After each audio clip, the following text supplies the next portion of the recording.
On y'all, let me get right.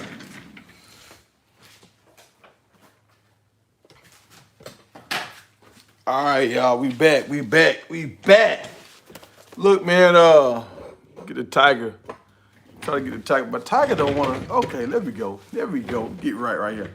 Okay, y'all. So I'm getting my official times down. Y'all know I've been moving around. First, I was gonna do 6 in the morning, 6 and 9. We're gonna do the 69 and do it nasty. But that time is not working for me. So got to scratch that. Then I was saying 8 and 8. But it's a lot of stuff going on at 8 o'clock in the evening. It's too much going on. It's daylight outside still. I can't do that. So, and I'm on the line, y'all. So I stay on the Central Time, not Eastern. I'm on Central Time. So if I say 8 o'clock for me, that's 9 o'clock for y'all. So I'm gonna say the official times, y'all. We're gonna do 10 and 10 Eastern Time, 9 and 9 Central Time. So that's the times. Cause last night we had a great show. I wish y'all would have been on last night. I was gonna be on there for 2 hours last night. We ended up going for 5 hours. We had people chiming in. We had ladies. Shout out to Randall. She came in. She did her thing last night. D was in the comments. Dragging That Wag was in the comments. Miss Me was in the comments. So we had the ladies showed up last night, and the guys showed up and showed out. Everybody was contributing, having good points, and our room is respectful. So I'm learning how to navigate that right now. But so if y'all want to chime in and put your 2 cents in, lock in with us at night. I go live on StreamYard. You have to have StreamYard if you want to be a part of the mix. So you have to have StreamYard, but we go live. So I'm doing it at 10 to 10 Eastern Time, y'all. 10 in the morning, 10 at night. I know I'm a little late right now, but last night, when I say we had a time last night, I was on there for 5 hours. So I'm finna condense that down to 2 hours. So we're gonna go to 10 to 12. Same thing right here. In the morning, I'm gonna do an hour unless I get a lot of participation. If I get a lot of people to comments, I'll stretch it out and for 2 hours. So I gotta start cutting my shows for 2 hours because I can't go back and cut up the shows like I want to. When it's 5 hours long, even though we got a lot of good content in them 5 hours, it's too much for me to go back and listen to and try to cut it up and give y'all the shorts. So I gotta cut it down to 2 hours. I'm gonna try to have my morning show for 1 hour and the late night show for 2 hours. So that'll give me time in the middle of the day to get more material and to cut up stuff that I think are the very important parts of the show that I think y'all need to hear. And appreciate the likes. But yeah, we had a time last night, y'all. And I didn't have no thumbnail last night, and I didn't have no tags last night because I was just trying to work out all my equipment. And we still had like 50, 60 people on constantly the whole time. So I appreciate that, y'all. But on today's show, what we're going to talk about, first, y'all hit the like button. Follow me on IG. If y'all want to know what's going to happen on the night show, follow me on IG.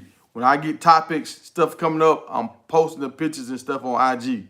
When they go up on IG, we will talk about it that night.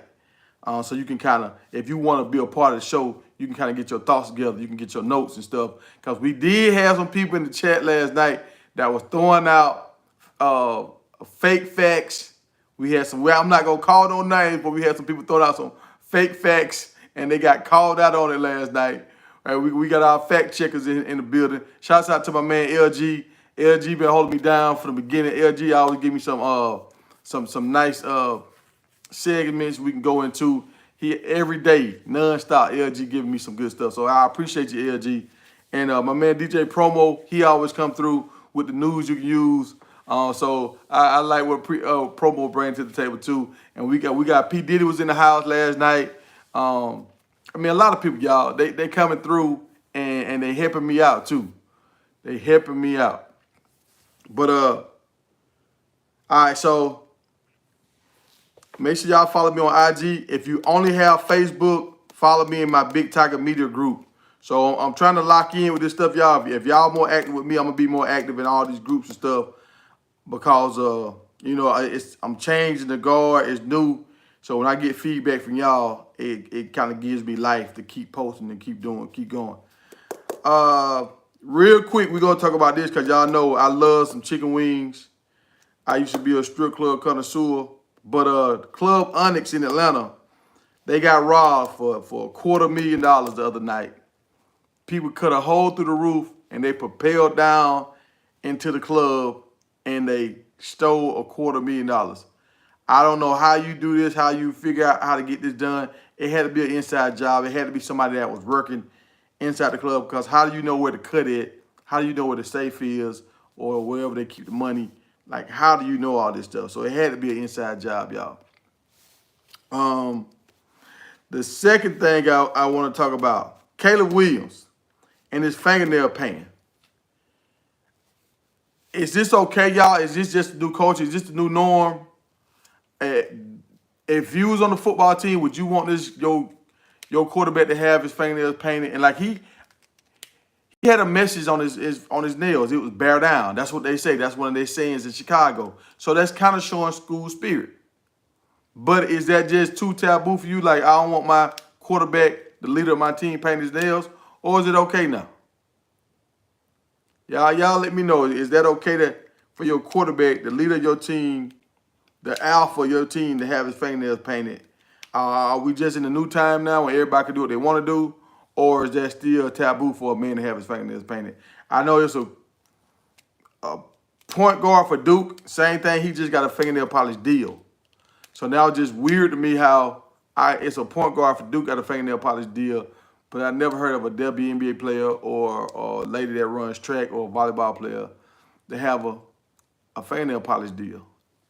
Maybe it's happened and I just didn't hear about it, but I have not heard about it. All right. Moving on, and y'all don't be stingy. Y'all can jump into the chat anytime. And y'all let me know, can y'all hear me? Can y'all hear me well? Put a 1 in the chat if y'all can hear me. Mic check, mic check. Just making sure y'all can hear me. Mic check, mic check. Can y'all hear me? Because I have been on here before. And all right, yeah, I appreciate that. I appreciate that. All right. So what else we got?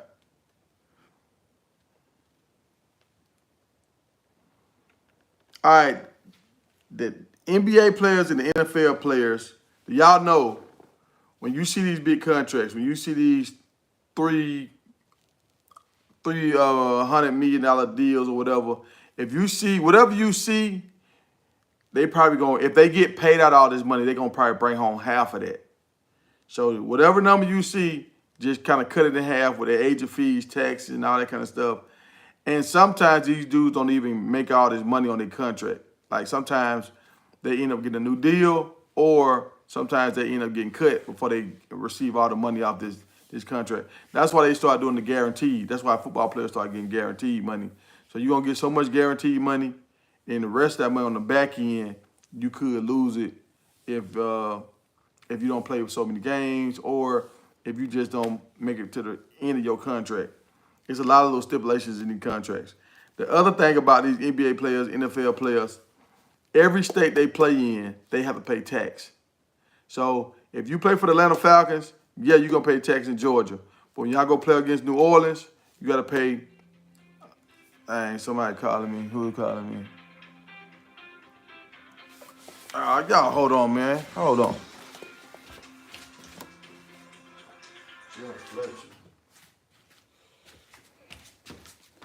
Supposed to have a caller in on the show today, but my caller ain't here. And I don't know who Jeff Fletcher is. We're gonna mute you, Jeff.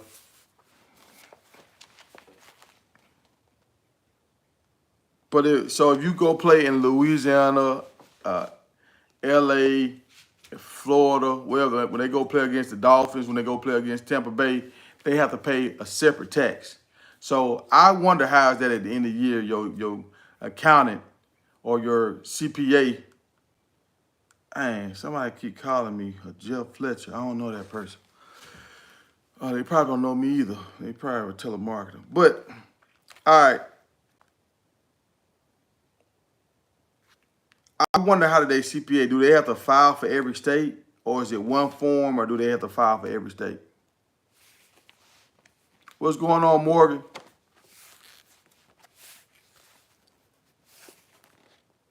So I know that's a pain in the butt when you're trying to file your taxes, and especially they filing taxes. Is that during the season? No, that's off season when they filing their taxes. So at least they got time to figure all that out during the off season. But I know that's a headache because you might have to get you a CPA in different states. I wonder how that works. The NFL and NBA, they probably got something set up for them. But I know they're getting charged for that too. So that's more money you losing. All right. Is the WNBA marketing the women correctly?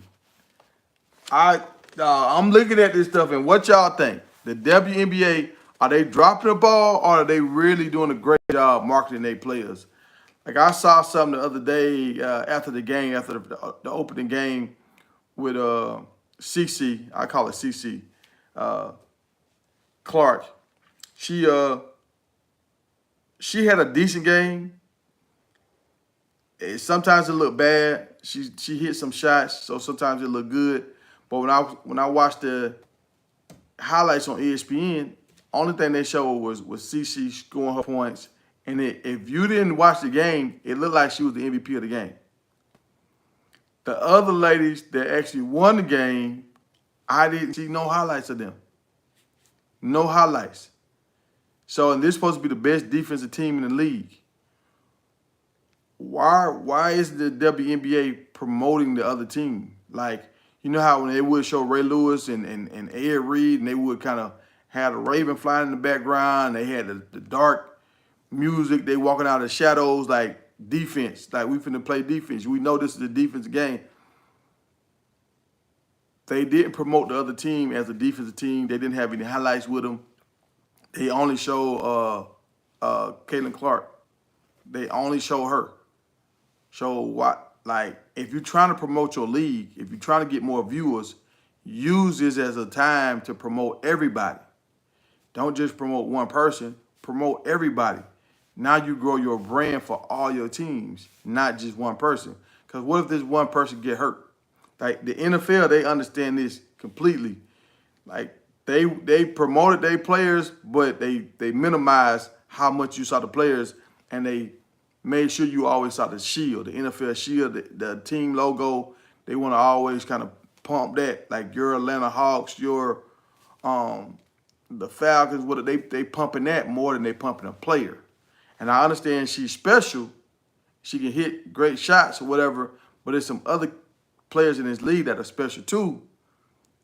So I'm trying to understand how they market it. Like with Angel Reese, I haven't seen them market her the same level. Like I saw some highlights of her game last night. The camera angle was so far back. I mean, you could see everything, but it's kind of like the coach's copy. It wasn't a fan copy where you can look at it and you can take in all the stuff and see her facial expressions and really be a fan. It was kind of hard to watch because it was so far away. And this is the second time I done had to watch some of her highlights in a fashion that's not normal for a professional team. Like I'm watching her highlights like I'm watching practice, or I'm watching it off somebody's phone. Like, why isn't the WNBA pumping this woman when she was one of the highest paid like NIL basketball players in the history of the game? So she has a brand already around her too. Why aren't we promoting both of these players and all of these teams on the same level? I don't know if I'm just tripping, but that's what I'm looking at. Like, I watch a lot of football, a lot of baseball, a lot of basketball, and I'm looking at this stuff, and it's like you can't, like they trying to make Caitlin Clark be the Michael Jordan of the WNBA when you got so many other players where y'all could brand everybody at the same time. Now, I think that's, from what I'm seeing now, how they mismanaging these star athletes that they have right now, this is probably why they haven't really been getting the pub that they should be getting. This is just what I don't know if y'all seeing the same thing. This is what I'm seeing, y'all. All right.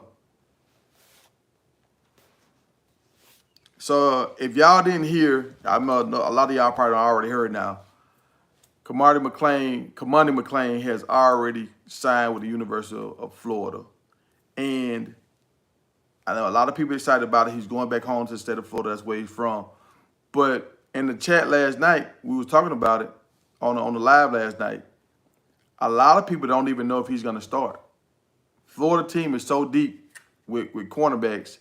They have 4 cornerbacks, including him, 4 cornerbacks at 6'3" on that team right now. So at Colorado, he was like the biggest guy or one of the biggest guys. So you kind of always want to go to him when they're going against a big receiver, blah, blah, blah. You kind of say, okay, we're going to match you up on the big receiver. Now at Florida, when you got 4 guys all the same size, and some of these guys way more than him. So he's not even the biggest guy in the room anymore. So I just wonder, is he really going to get to play in the SEC? A few guys would talk about how he missed some tackles. I feel like he was a good tackler, but some people say he missed a lot of tackles last year, especially in the Arizona game. So if you're missing tackles in the Pac-12, do you really think he's going to go into the SEC with bigger, stronger players and dominate in the SEC? Or will he have to sit at Florida for a year or two? Or do y'all think he's going to start day one? Do y'all think he's going to start? What's going on, Shirley? Do y'all think he's going to start next year? Or will he have to sit for a year trying to learn the system over there, getting bigger, stronger, and faster, and maybe his junior year, he might have a chance to start? Oh, you say you don't think he want to start yet? He want to be trained and developed. Okay, that makes sense. And a few people were talking last night. They were saying how his hips look kind of slow, and I saw something there too. Like his hips didn't look as fast. But sometimes that's just genetics right there. Like you got to have quick hips. You know how some people can dance real good. I noticed a lot of cornerbacks that played corner on a high level, they could dance. The guys that couldn't dance as good, most of the time they didn't play corner. They got moved to safety. So sometimes your hips, that's just genetics. Hey, salute. So I hope I wish him the best, but if that coaching staff, they don't win this year, that coaching staff might get put out, and you might have a new coaching staff come in. I don't know if the new coaching staff gonna really gel with him or whatever. So it's a lot of stuff that's up in the air. I know he wanted to go to Florida. That was his initial school he wanted to go to coming out of high school, and he flipped at the end to go to Miami, and then he flipped again and went to Colorado. So he initially wanted to go to Florida. So I think he's finally where he really want to be. So I'm happy for the kid on that end. But I'm going to say it right here. It's going to be a tough road. It's going to be a tough road. Let me see what else we got. The Hood Brothers. So if y'all don't know about the Hood Brothers signed with Colorado. So this is what happened with the Hood Brothers. You had one Hood brother already at Auburn. He plays DB. He plays some of everything. They a whole like athletic family, and a lot of the family members have already went through Auburn. Like Auburn was their school, right? So you had I think they had 7 kids altogether. You had 2 already graduated from college. You had 1 in Auburn right now, and one was trying to go to Auburn, but he hurt his knee. So he ended up, I think, getting a preferred walk-on to Georgia. I don't know if it was a preferred walk-on or it was a full scholarship offer to Georgia. But, like, this dude is fast. When I say fast, y'all, he Dylan Edwards fast. I'm talking about, like, the coach asked him to come run on the track team, and he didn't even really care to run on the track team. But he came out to run. They do like sport guys. They can run track. They play baseball. And the reason why a lot of people didn't know about them, how they kind of flew up on the radar, they should be like high 4-star, 5-star guys. But in the springtime, when a lot of these guys are doing these camps, football camps, sometimes doing football camps, they play baseball. So when you're playing baseball and the football camps are going on, and they rating these guys. They give them their 4 and 5 stars. They're not seeing you if you at baseball, so they don't. They're not giving you you're not. They're not upgrading you because you're not present at the camps. So that's just a new world we live in with these camps and stuff. And that's how these guys at these camps, they try to get kids to come pay that fee so they make more money. So they're gonna automatically pay attention to the guys that come to these camps. So that's just part of it right there, right? That's how they make their money. So we getting some gems that's kind of flew up on the radar. But the reason why the Hood brothers decided to come to Colorado is because Auburn didn't offer one brother, the running back, because he hurt his knee. The brother at Auburn couldn't transfer to Georgia because it's a rule with the SEC, and in the springtime you can't transfer over. I think they get one transfer in the SEC, and it has to be in December. Don't quote me on that, but I think they get one transfer in the SEC, and it has to be in December. But if you notice, like a lot of these guys that lead the SEC, they going outside of the conference. A lot of guys going outside of the conference. So I think that ruling stopped these brothers from playing with each other. Auburn didn't offer the other brother. So since Auburn didn't offer the younger brother, they're like, okay, y'all not loyal to us. Why should we be loyal to y'all? Now they're taking their talents to Colorado, right? Now, from what they're saying, he's a little bit more shiftier than Dylan. He's taller than Dylan. He weighs more than Dylan, but him and Dylan are in the same kind of class when it comes to track speed. So we will see. The one thing I know about Dylan, though, Dylan was injury resistant. He was very durable. So I heard both of the Hood brothers have had knee problems, and I think one of the older Hood brothers had like 4 surgeries. I'm trying to correct something. So I don't know how durable the Hood brothers are, but I know they athletic. Like they whole family's athletic. It's crazy. They just like crazy. So hopefully we'll see how that turn out, man, and he can do something good for us. But the other thing we're talking about is the Colorado running back room. So this conversation got sparked when they was talking about Dylan Edwards. The Hood brother can replace Dylan Edwards. Do y'all think we got a better running back room now? I'm not gonna lie to y'all. When the running backs all transferred out, that they almost like in the same 5 days, 5 to 7 days, and all these guys hit the portal, I kind of it didn't sit right with me. It took me back a little bit, right? But and I'm gonna get to y'all comments. Once I get done with this. What's going on, LG? LG, you saying it's the pastor. The pastor is the reason why they decided to go to Colorado. Oh, so the pastor, Coach Prime pastor, he has a personal relationship with the Hood family too. So I think he talked to their parents and convinced them to send them out to Coach Prime. But LG, it's true too though. They wanted to play together, and Auburn didn't offer them. Auburn didn't offer him, just like they got a cousin that's from Alabama, a linebacker. He was like defense player of the year. I think he's undersized, but Auburn, they didn't give him a full ride. They gave him a preferred walk-on. So it's like, if Auburn is not taking care of the family, why should you be loyal to a school that's not taking care of you? You know, especially when you have multiple family members go there. And they talented. It's not like they not good. They talented guys.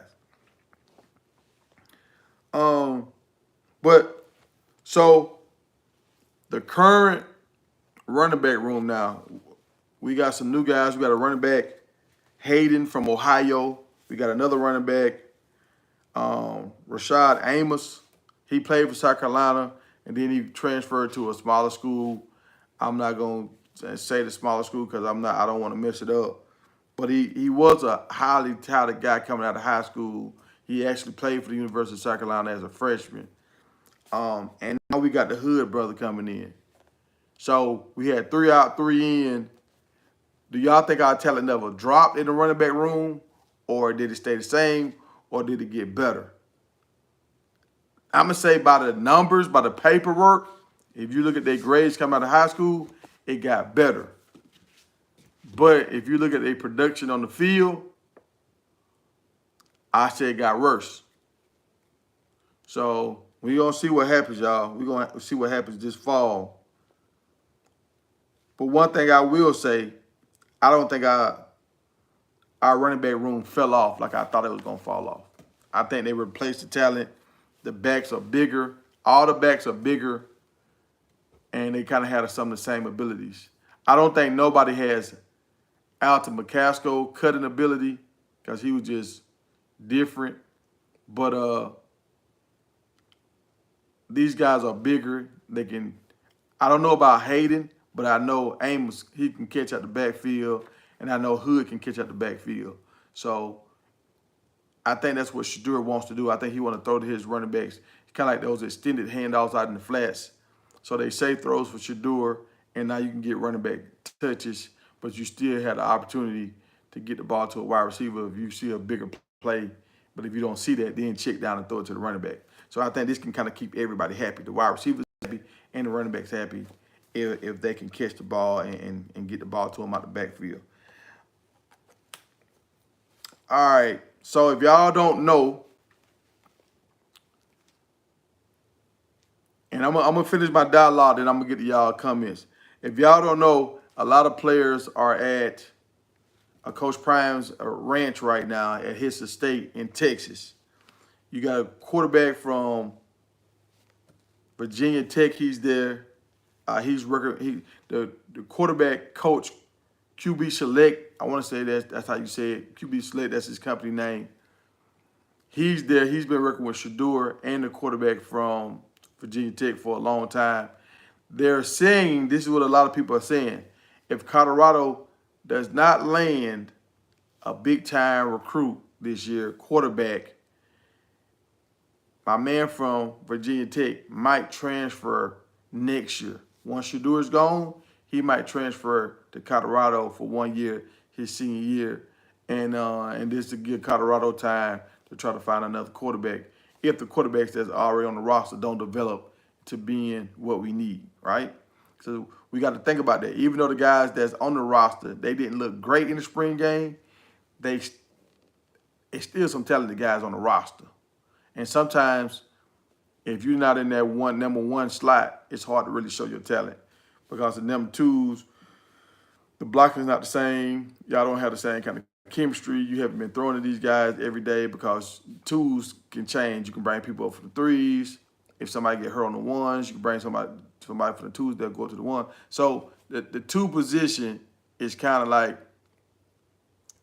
the continuity is not the same like how it is when you playing with the runs. When you getting reps with the runs, everything is better because you got more guys that's playing on a higher level with the ones. With the twos, you got iffy. With the threes, you don't know what you get with the threes. You don't know. You never know. So I think it's about 9 guys at Coach Prime house right now. And the crazy thing about it, they said everybody can stay at the house because he has multiple properties out there.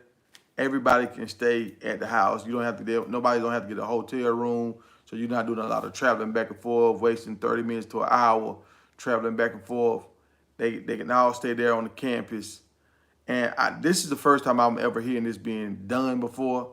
And a lot of these guys, like the quarterback that plays at Virginia Tech, he's from the Dallas area too. Baby T.O., he's from Texas. He's from that Dallas area. So a lot of these guys, they actually stay in this area. So if they want to go on, they probably could. But it's easier for them to all be there and get more work in if everybody stay on campus. So that's pretty cool. I never heard of this being done before. And somebody asked one of the players, will they have a better record than 4-8 next year? And it was like, that's never 4-8, never again. That's in our rearview mirror. We're gonna always have a better record than 4-8. So, and I feel the same way. I feel like this team is so much better than last year's team. If you look at the players on this team that have NFL draft grades, a lot more players have NFL draft grades. So you got like 7 guys that's projected to get drafted this year. Last year, we was limping into it, hoping to get free agents. This year, we got guys that's expected to be, that's on people's draft board. So the expectations have raised a little bit. And I just feel like we got a different core group of guys that really want to win and they really want to play football. They really want that to be their career, playing football. And y'all know that's a short career, but they want that to be their career. The one person that I have been impressed with, and I went in on this guy, I put up a video to address him personally because I was worried for the guy because I feel like he's a good person. I feel like he can handle the fame and all this kind of stuff, and I feel like he's going to do the right thing. And a lot of guys like this, that's nice guys, they kind of get pushed to the back. And this guy I'm talking about is Jimmy Horn. Jimmy Horn, I'm watching him. I'm liking his burst. He got injured during spring, so he missed a few days. But when he came back, he put on the show. When he came back, you could tell he was getting in and out of his routes. He was catching balls. He was doing what we thought Jimmy Horn could do. And with all these new wide receivers coming in, we was kind of scared for Jimmy. I ain't gonna lie. A lot of people like, oh, Jimmy might be the guy. What's up, Well? Jimmy might be the guy that get pushed to the back. But I think Jimmy has responded. Yesterday on the video, Well-Off even said something to him. He was like, man, your burst is crazy. And remember, Bucky, he played wide receiver in college.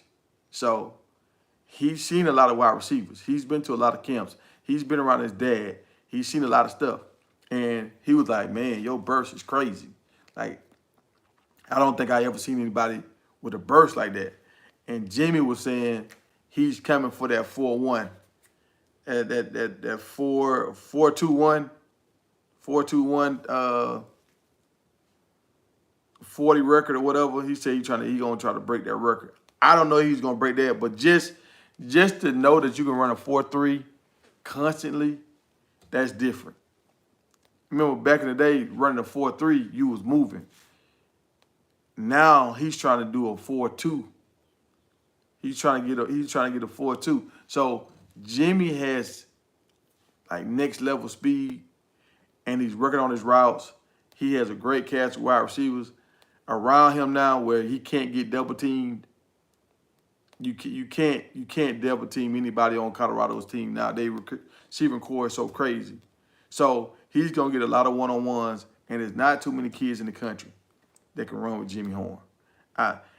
Cause his burst, his separation, like I haven't seen it too often. So I'm hoping Jimmy Horn gets to put on the show for us this year. I hope he at least get 8 touchdowns and probably like about 50 catches. If he can get 50 catches, 8 touchdowns, I think he'll be on his way, and his name might get called in the NFL draft, make his dream come true, and Prime kind of keep his promise to his dad. So I hope this works out for Jimmy Horn, man. When he said a 4-2 and he was like a 4-3, that's easy work. Y'all know how some people have taken steroids and still can't run a 4-3. So this is not normal, y'all. It's not normal. What's going on, Walker? But hey, that's my rundown for the day. I had 11 points. So if y'all got anything y'all want to talk about, we can open up the floor. And I just want to know how y'all feel about the Caleb Williams thing. Is that this school spirit or bear spirit, organizational spirit? And he painted his nails. He's saying bear down. Is this just our new norm now, or he just did? Is he the new Dennis Rodman, or are these kids just a little different now? Um,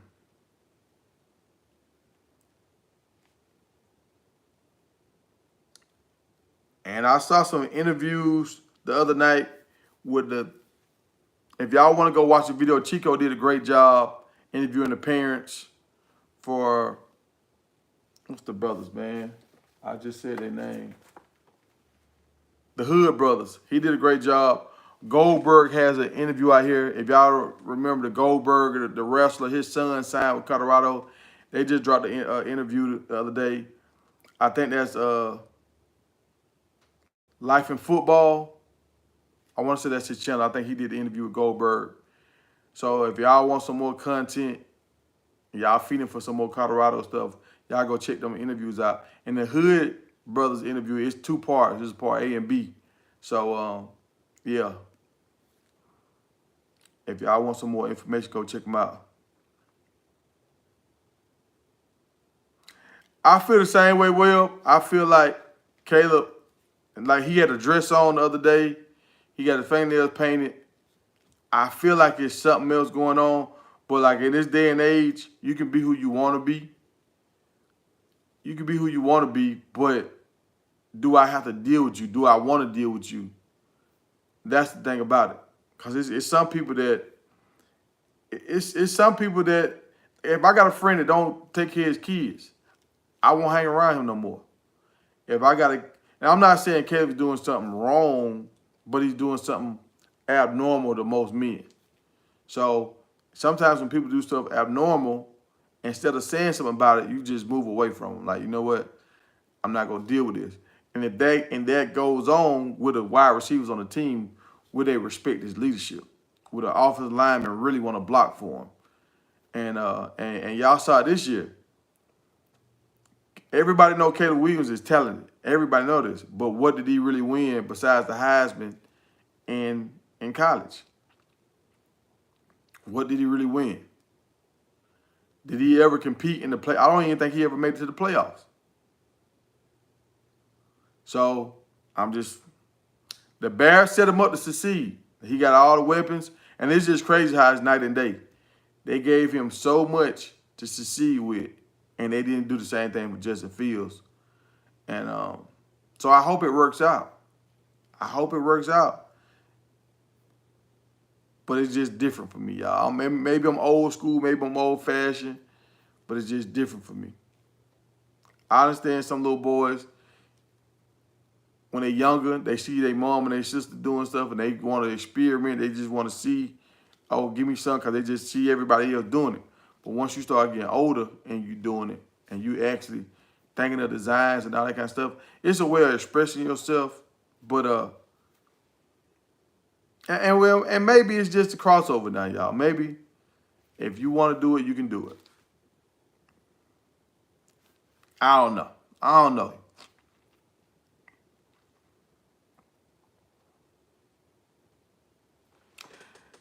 LG said he don't like it.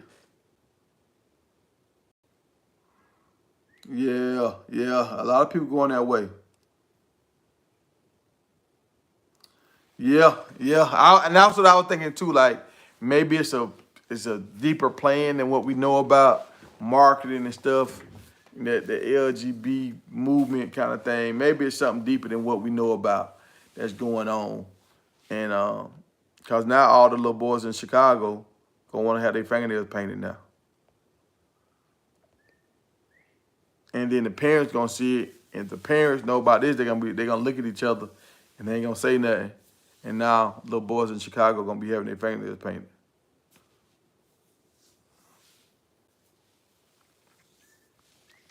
Diggs, you said a new culture will be disastrous, will be devastating for Kamani. I feel the same way.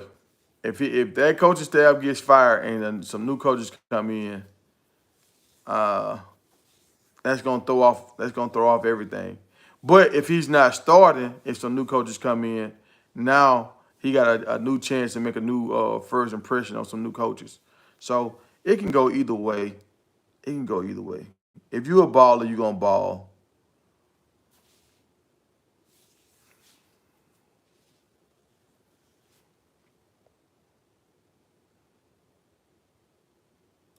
Hey, yeah, Diggs, I'm trying to grind it out. So, Diggs, this hey, for the new people that just jumped into the room, I'm going live at 10 and 10 now, y'all. 10 and 10 Eastern time. So that's 9 and 9 Central time. So at nighttime, this is my format. If you want to get on the show, if you want to talk, download StreamYard. I will be going live at 10 o'clock Eastern time. And I'm going to try to go live for 2 hours. I'm cutting it off at 12. Last night, I stayed on for 5 hours. The energy was good. Everybody was rocking in there. But that's too long. I stayed on too long last night. I can't. Look. Hey, I'm getting old, y'all. I can't stay up that late and jump up early in the morning because I got to jump up early in the morning to get my show material right for y'all for in the morning. So, yeah, and I gotta be able to go back and cut up the tape, and because some people are saying some real good stuff, I gotta cut up the tape and make shorts out of that. When you got 5 hours to go through, that's hard. That's hard, and I got to get ready for my show tonight, and it's just other man stuff I got to do too. And you know I got to make time for my baby. So whoever she is, like what LL Cool J say, if you know who you are, make yourself seen. Take a chance with my love, and you'll find out what I mean. Yeah, yeah, yeah, yeah. But I'm out here mess with y'all. I'm mess with y'all. I like to have fun with the ladies. But last night, I'm gonna say MVP last night, conversation last night was Randall. She came in, and Randall, let us know, is it Randall or Randall? I'm saying it looked like Randall to me, but she came in last night with the bombs. I don't know, we had some connection issues with her last night, but she was dropping some bombs. And I want to give a voice to some of these ladies. If y'all know what y'all talking about, bring it to the stage. Now, if you don't know what you're talking about, oh, we gonna get on you. We gonna clown you. But if you do know what you're talking about, we gonna give you a prop. So anybody can get it. Anybody can get it. You gonna get applauded or you gonna get booed off the stage like Apollo. And I'm gonna get tighter on some people. I'm gonna start muting some people. And I'm gonna let other people have they go. And I'm gonna have some people on stage for a certain while, and I'm gonna take some people down and bring new people in. So I'm not just gonna let some people sit on the stage the whole night. I'm gonna have to bring people out, bring people in, and just so I can give people a chance. Cause some people got something they got to say, and you never know what somebody gonna bring to the table.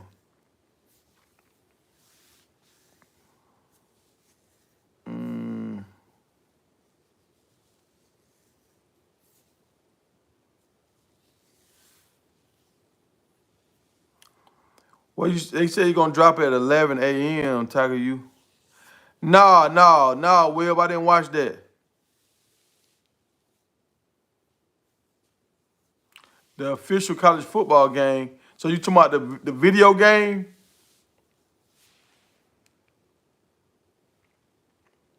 They're doing that right now. And I seen a cover last night. I don't know if y'all seen this cover.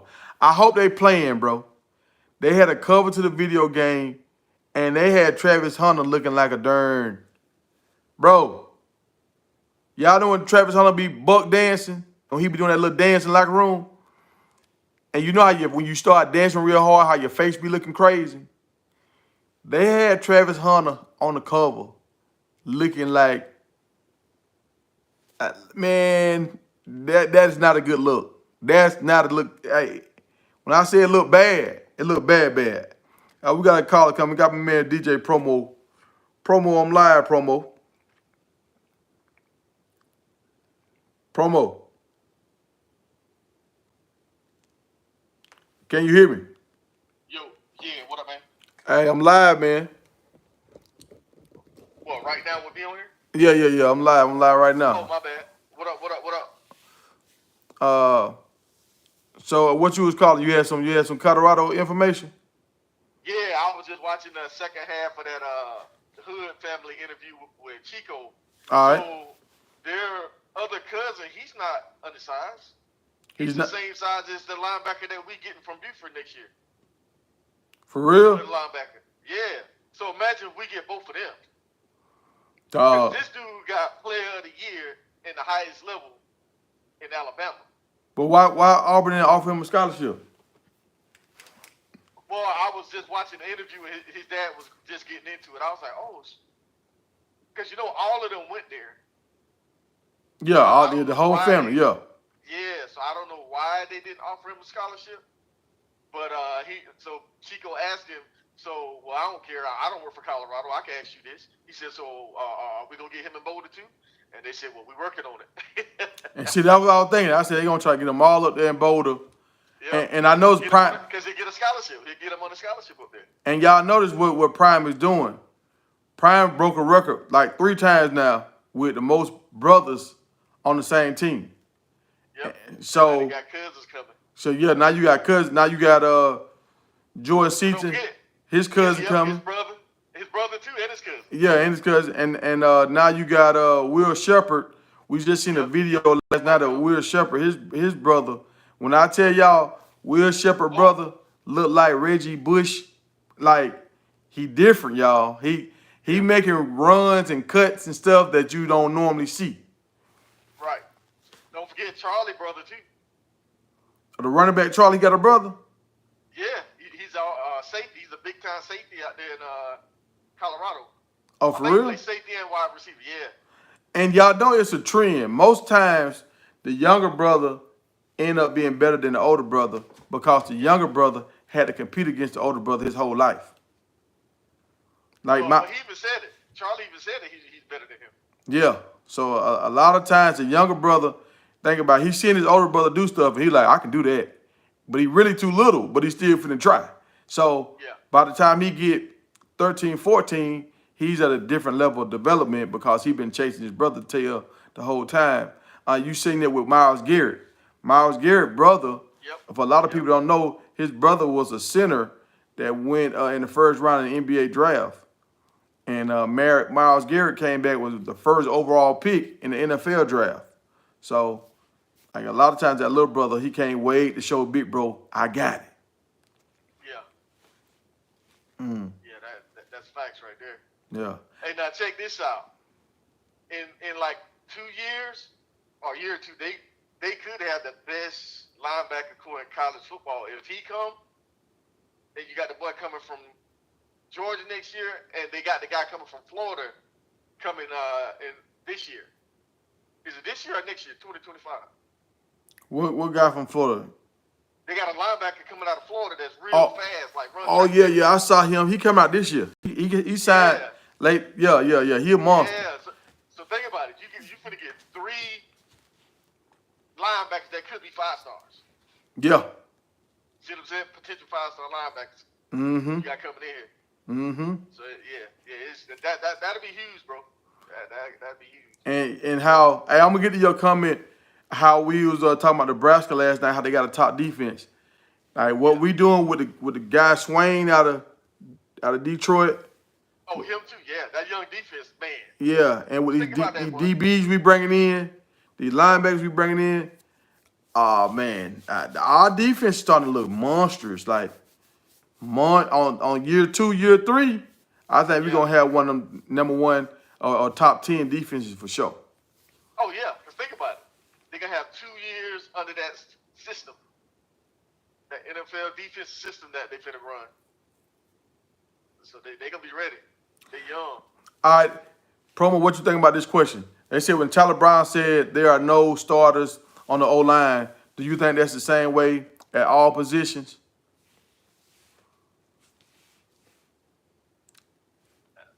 Yeah. The only position that is not is quarterback because none of them dudes can compete with Shador. Yeah, and I think that's the message that Coach Prime keeps saying. You got to compete. Yeah. You got to compete every day. You got to compete. So he want these guys going full. The only thing about competing hard all the time like that, sometimes you end up pulling stuff. Yeah. Yeah. So you kind of want to get your top dogs in, and now you can kind of throttle back because you're going hard every day. You gonna pull some things, man. But that's why I made that comment on there when I was telling them. I was like, I mean, George Seaton's doing good, but they got some more experienced guys that might push him to that second unit. Yeah, I don't think it's set in stone that he gonna start as a freshman. And they wasn't trying to hear that. yeah, and you're right. I don't think it's set in stone, but he is the one position that I think they might sugarcoat it a little bit. Like it's his job to lose. Let me say that because if he Right. starts if he starts as a freshman, every time they start the broadcast or whatever, they're gonna talk about Shadur. Then they're gonna talk about the 5-star #1 offensive lineman starting as a Yeah. freshman. So other high school kids are gonna hear this and they're gonna think like, "Ooh, if I go to Colorado, I might can Yeah. start as a freshman." Yeah. Cause I wanna ask you so. Like you saw the spring game, right? Mm-hmm. Even when they're doing the one-on-ones, like he's not really getting beat, but he is getting driven back when he's pass blocking. Yeah, yeah, He's not yeah, holding his ground. You see what I'm saying? yeah. He's getting pushed back to the quarterback. Yeah, I seen some of that, and I thought about this too. We got to remember, he was still like really in high school. Right. And that's why I said that because that boy coming from Michigan and the other boy, I think we did get that guy from Arkansas, their cousin. I mean, the other guy from Georgia that went to high school with the Hood brothers. Mm-hmm. That tackle, we did get him. I know we got Them a guy boys from got the Texas. experience. Yeah, we got a guy from Texas too. Mm-hmm. I said, you're not pushing them big boys back. So I'm gonna say this right here. It's gonna get real interesting. Some people gonna get mad. I hope, and I never. Only time I ever seen this was with Florida State when they rotated the offensive line. Like they rotated the whole second team unit come in. Like I hope Yeah. they can rotate these guys at a high level to where like okay you get 2 series and then you Right. get 2 series and so now we'll stay fresh. Everybody get experience and the only time somebody really starts the whole game unless he's just elite or Yeah. the other guy get hurt and he got to start the whole game. Yeah. But you can do it, because think about it. You can do it per game as well.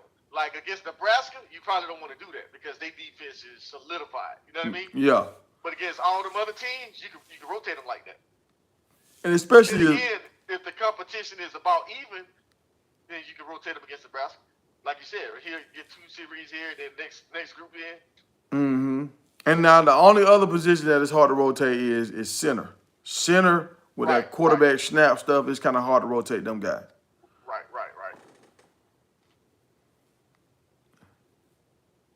Yep, I agree with that. But yeah, I agree. I don't think no position is solidified because all them new guys that we was waiting for, they in the house now. It's shouldn't be some serious battles at practice, Yeah. and I hope they show it too. And the only other reason why I think Jordan Seaton might start because of, like with the marketing, he was the one. If y'all remember, he was the one that started that put out the back signal and stuff. Well, like Optimus Prime, he was like calling all balls, calling all dogs. Let's come out here and play for Coach Prime. Like, what Yeah, y'all doing? Let's go block for Shador. Like, what y'all doing? Like, let's go out here and be a part of greatness. And yep, so now, like after that, I think a lot of other dudes start really paying attention. And like Will Shepard said, he said there's more people trying to get into Colorado than what y'all think. I see a lot of dudes getting right, turned down. They can't get in. The one guy that I want us to get, and he all over the place though. Like it's like he doing this recruiting stuff. Like the college recruiting is his girlfriend, and he got a whole bunch of them. Like he just going from school to school, having fun.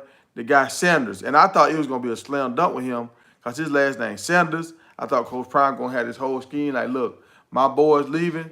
I need me another Sanders in the house. Like, but he's the #1 offensive tackle, and he's a high level like 4-star defensive end. yeah. So He just went to Nebraska. man, he done went everywhere. I thought he had Yeah, committed to Clemson. He made it sound he was he gonna go was to talking. Georgia. He was at Yeah. Tennessee. Like he going everywhere. Well, on Star and 24/7, I think they crystal ball and him the flip to Nebraska. And they were saying his visit went really good. But I haven't seen him. So this is the thing about it, and I want everybody to understand this. If they start going to see Coach Prime late, look what happened with Travis. Look what happened with McLean. Yeah, Look what happened with Jordan Seaton. Like when they start going to see Coach Prime late in the process, It's a reason why they're there. So But they're not gonna bring him if he want a big bag though. yeah. They can't compete with Nebraska and the schools. Now that's true, but this is I think this is a slam dunk. If they get Juju and him and Joyce, now you got three dudes that could be potential like first round.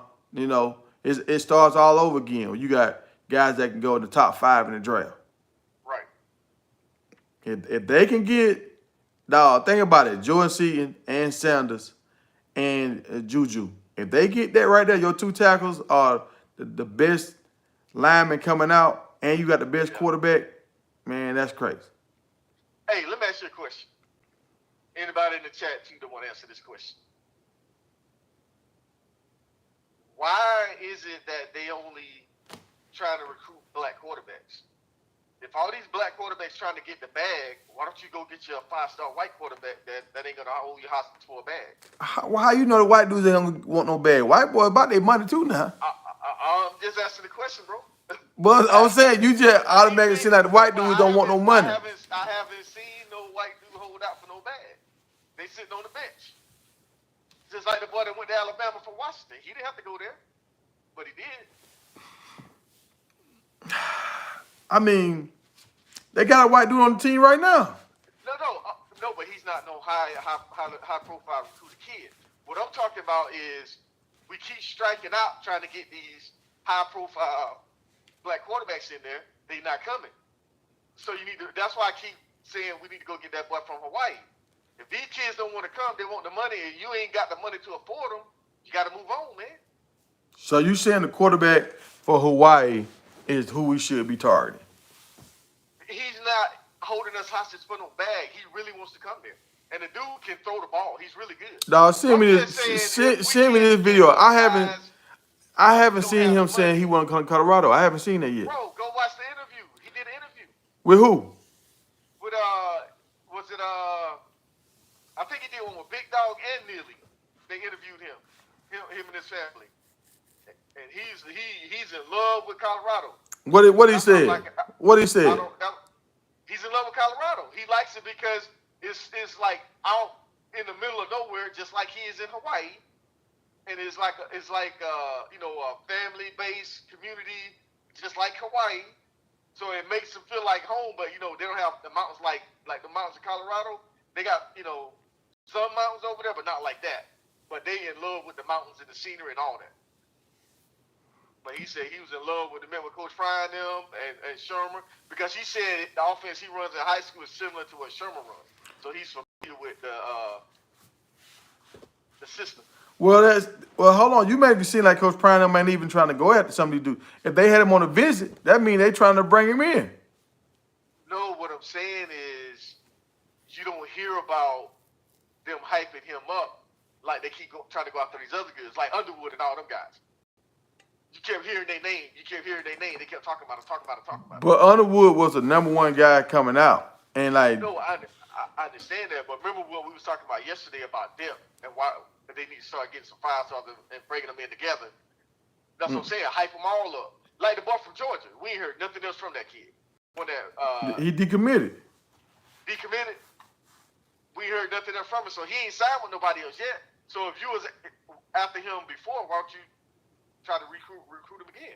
If you was in love with him before, you see what I'm saying? Yeah. You have a change of heart now with the team. Well, I think develop. I think once when they signed that 6'7" dude from Vanderbilt, I think they got off him, because dude like 6'5", they almost like the same dude almost. Yeah, I know, but you see right now, dude from Vanderbilt, he ain't ready. He probably need another year on the bench. But he finna have that. Dude was throwing the ball in the dirt against two-hand touch, man. He finna have that, dog. He finna have another year on the bench. Brian should do it this year. I mean, just think about it. If you got a chance to get Juju coming to see you right now. Right. If you got a chance to get Juju, you're going to put your energy towards Juju. No. What I'm saying is if we can't get them. Because they know how much these kids asking for. You see what I'm saying? Mm-hmm. If you know you can't get these kids because you don't have the money, I'm just saying, why don't we offer more guys? I'm not saying just go after white guys. I'm saying offer them too. We've never heard of them offering a 5-star white guy. Sean Lewis recruited a 3-star, 4-star white quarterback, but But we haven't heard the coach that took the quarterback with him. But we haven't seen this Sherman, these guys go after any other quarterback. They don't go after black quarterbacks. I'm like, bro, if these dudes want the money and you can't afford them, you got to have a quarterback. That's all I'm saying. If you want to keep all these receivers here, bro, you got to get a quarterback in there. But dog, you gotta think about it. They got quarterback select in the building. He probably advising them on some of these guys go. I understand that, but they ain't got nobody commit yet. I mean, I think a lot of people they're being patient right now. Right now you patient. You got a lot of people on, and they signed 2 quarterbacks this year. You already got a backup, so that's 3 backup guys, and you got to see how this thing gonna play out with the because it was a debacle last year. So let's just see how it's gonna play out before I commit to Coach Prime, because he might not even be here next year. I think a lot of these big time guys are looking at it like, I'm gonna wait before I commit to Coach Prime. Bro, I know. I mean, he just did another interview saying he's not leaving. I mean, yeah, but he said he wasn't leaving Jackson too. You remember that? I ain't going nowhere. No, but that was different. Then stuff started happening. They started messing with his money. Things changed. Yeah, but that ain't been nothing but good with him. All right, so this is the thing. What if somebody else offer Prime a bigger bag than Colorado, and Colorado can't match it? What Prime? He's not leaving. See, that's what I'm saying, bro. Name one school that's gonna give him the full power like Colorado gave him. He probably the only coach since I'm pretty sure Nick Saban had the kind of power he got. Kirby Smart probably got the kind of power he got in Georgia. It ain't a lot of coaches that got full control of that football athletic department, and he's basically an assistant AD.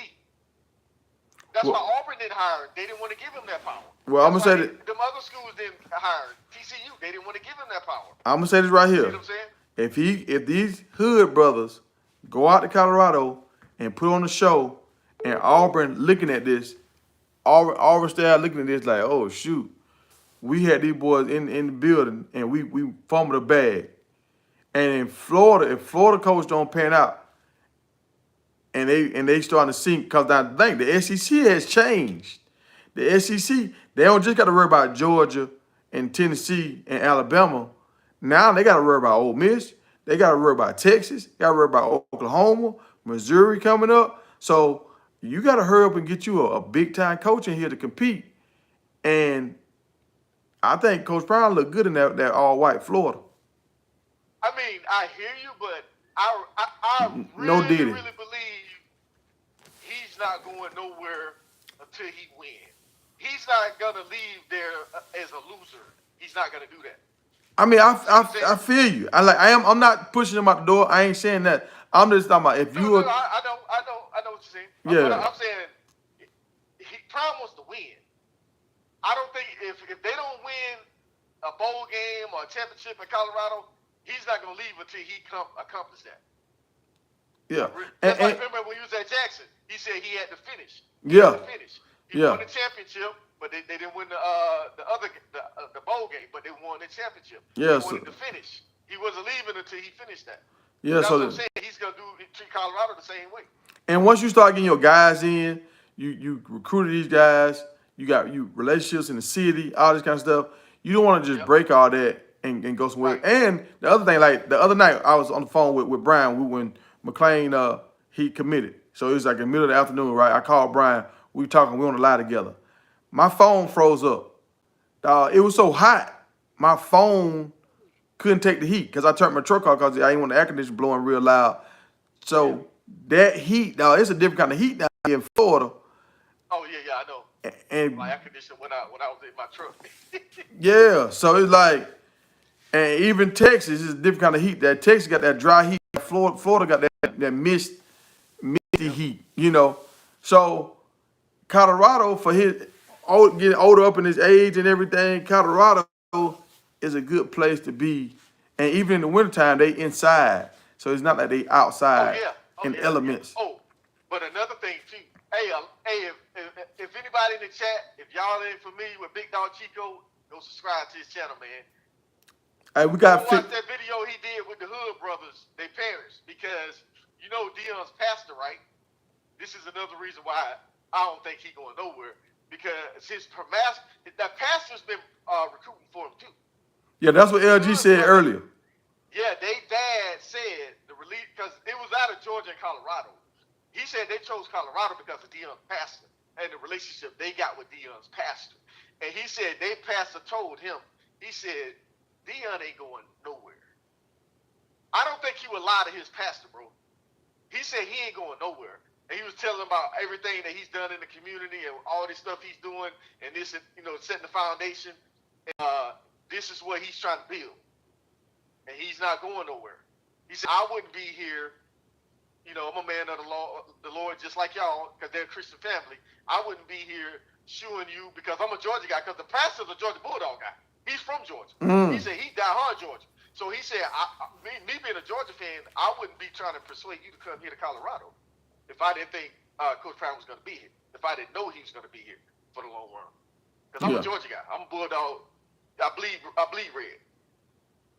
Now, I like what Fat Rick Q said. I think the majority of these players are not showing a commit to CU because it drops their star rating.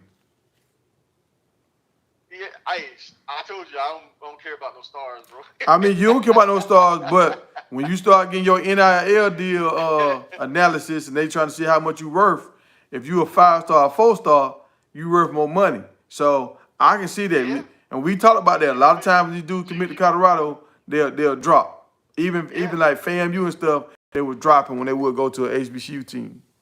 Yeah, that's true. But after this year, when they win, their stars not gonna drop no more. I don't know. The machine, like it was something I seen the other night. They said it's based off the team you go to. Remember the dude said that. What you mean? So he said when they do the rankings, if you a wide receiver or depending on your position, if you go into a school that's not really gonna utilize you in that way, or like King Joseph. They said, okay, he played defense in high school, but they're going to move him to outside linebacker. He never played that before, so we can't make him a 5-star. But Syracuse is letting him play defense end. They didn't move him to linebacker. See, they were just guessing. You see what I'm saying? Mm-hmm. That's why I say I don't pay attention to the rankings, because it's somebody's opinion of these kids, and that's not right. Yeah. Now, it's just like the Hood Brothers. They didn't go to none of them 5-star camps because they played baseball year-round. Them dudes probably 5-star players. So do you think there's any chance that Manning could transfer to Colorado? I think it is. Well, like what percentage? What percentage? I'll say it's 50-50, I think. You think 50-50? Because they was real high on that freshman that came in.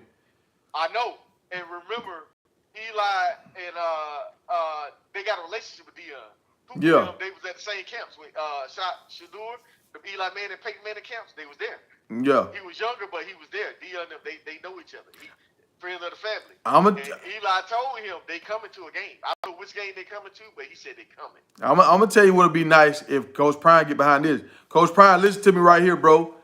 Start a quarterback select camp, and you hosted in Colorado. Yep.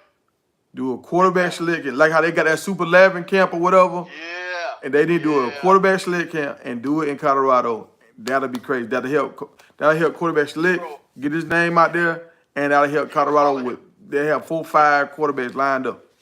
Yeah, you need to follow Daryl. Daryl, who's Daryl? Daryl, that's select. That's his name. Oh, I follow him on Instagram. I follow him. I ain't know. Shoot him an email. Try to get him on the show. Okay, yeah, we'll do that. Pitch that idea to him, bro. He might. If he's like, man, that's a good idea. He might bring you out there and let you film it. You know what I'm saying? Hey, this guy gave me an idea, man. Hey, you know what I'm saying? Yeah, I'll reach out to him. And hold on, LG, he on fire today. He said Coach Prime wants black dudes to represent his brand. So I'm gonna say this right here, and let's keep it a buck.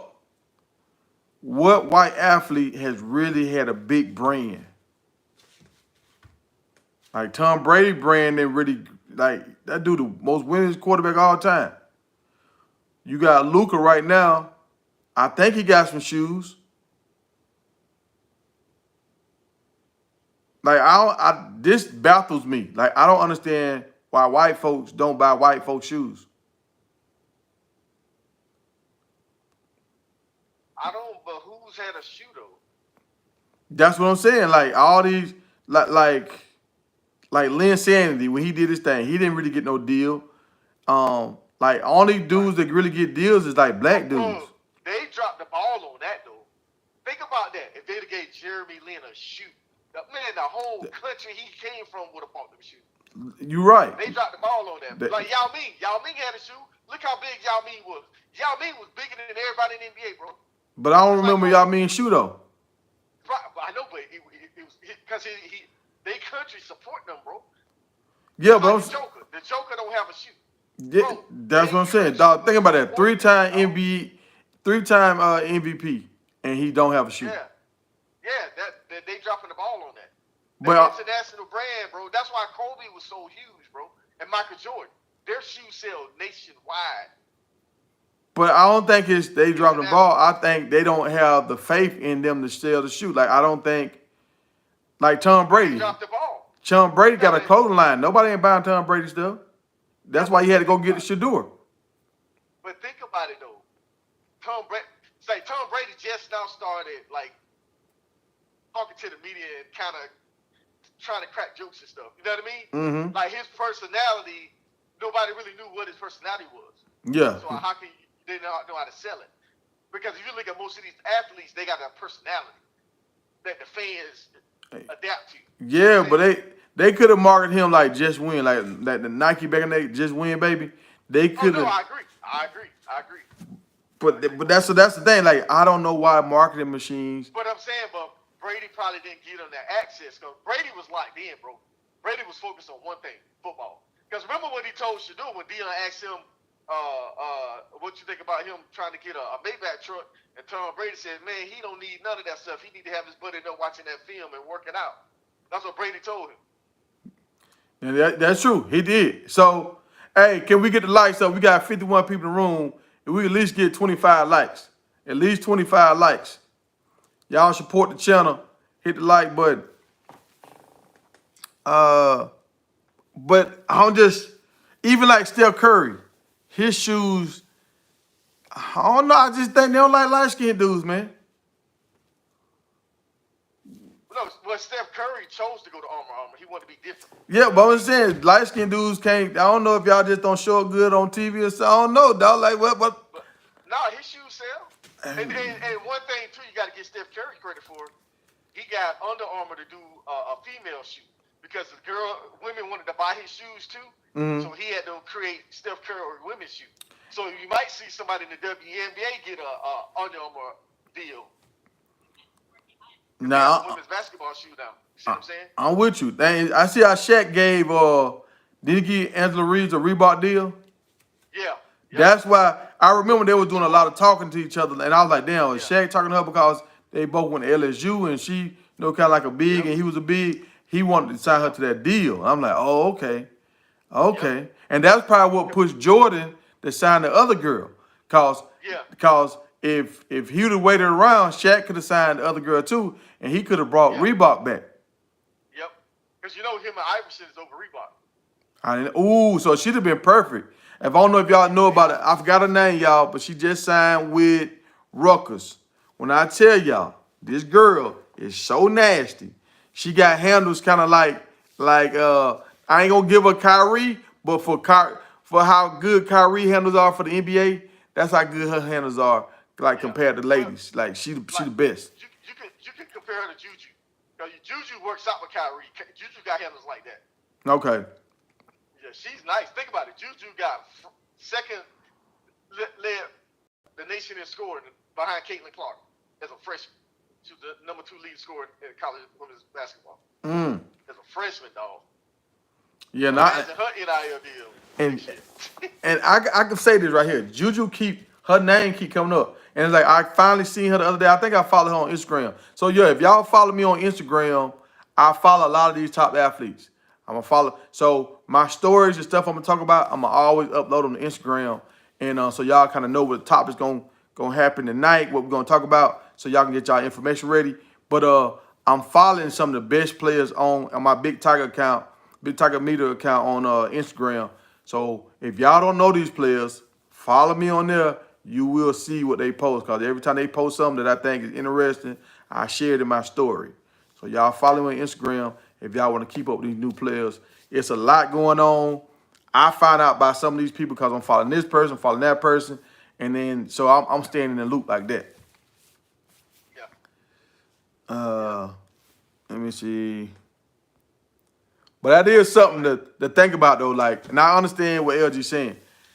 A lot of black dudes just market, but I remember that time when Mike Vick came and did a camp down in Forest Park. That's like the suburbs, kind of like of Atlanta, and Yeah. they stole his shoes. Them kids stole Michael Vick's shoes. Michael Vick came out to do a camp, and he put his cleats on or whatever, and he had, he had like the turf shoes. Yeah. So when he went out on the field, he put on some regular football cleats, and then he took his turf shoes off. Man, them kids stole his turf shoes. So think about how many people got shot over some over Jordans and all that kind of stuff. Yeah. And like, but people might not be shooting people on LeBrons, but they waiting in line to get them LeBrons and KDs and all that kind of stuff. So it's just a different kind of marketing. I don't know why. He's just a black athlete. He gets attention. Well, I mean, but you got to think about it though. Like, there hasn't really been a superstar white athlete like basketball since what? Larry Bird, White Chocolate. I think White Chocolate his shoes. So, I see. And that's the thing. I didn't know if White Chocolate had a shoe. but yeah, all the white guys in the NBA are European guys. They're not like American born. See what I'm saying? Yeah, but okay, like the cornerback that signed to what did he go to the Eagles? The Eagles. I would give him a deal. Yeah, I'll give him a deal, but I bet nobody ain't gonna really give him a deal. Yeah, if they were smart, I'd give him a deal. Shaq might Like give every Shaq the only person that I season, feel like Shaq he kind of go with what he see. A lot of these big companies, if you're not a slam dunk home run, they ain't giving you no yeah, deal. yep. And I feel like But it's a big market out there for a white quarterback or for a white superstar to cause there's a lot of little as a kid, sometimes you want to wear a shoe with a person that look like you. right, but you know who I think they could have gave a shoe that would have did really well? Who? Travis Kelce. He got a real good personality. Oh yeah, yeah. And see, I think the reason why they ain't deal with Travis Kelce, he had a lot of issues in college. Yeah. Oh, your boy too, Kittle. Cause you know Kittle a wrestling fan, WWE. I'm surprised they didn't get a deal with him. Cause he's a big wrestling fan, bro. Oh, this is who I'm surprised don't have a shoe, and he might have a shoe. McCaffrey. Oh yeah. You're right. Does McCaffrey have a shoe? I don't know. I'm gonna look it up. He should have one, especially being out there in California. Yeah, Carolina dropped the ball on that. Yeah, I'm with you, Anthony. Coach Prime, he forward thinking. He got something in the works, and I think what he have in the works for a quarterback next year is what we just saw the other day. I think once Shador leave, and that's why he got the quarterback up here working with Colorado wide receivers. He's working with I don't know if Miller was there, but I know Baby T.O. was there. Yeah, Miller was there. Miller was there? Okay, I didn't see him Yeah. on the video. I was watching it before I started live this morning, so I didn't have time to dive in like I wanted to. But Yeah, the only one that wasn't there was Travis and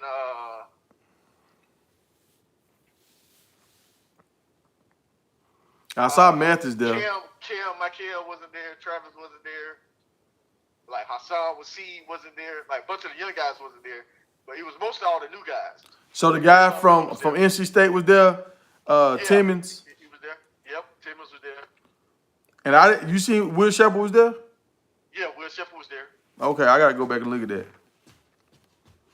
You was probably watching day 2. Day 1 had more.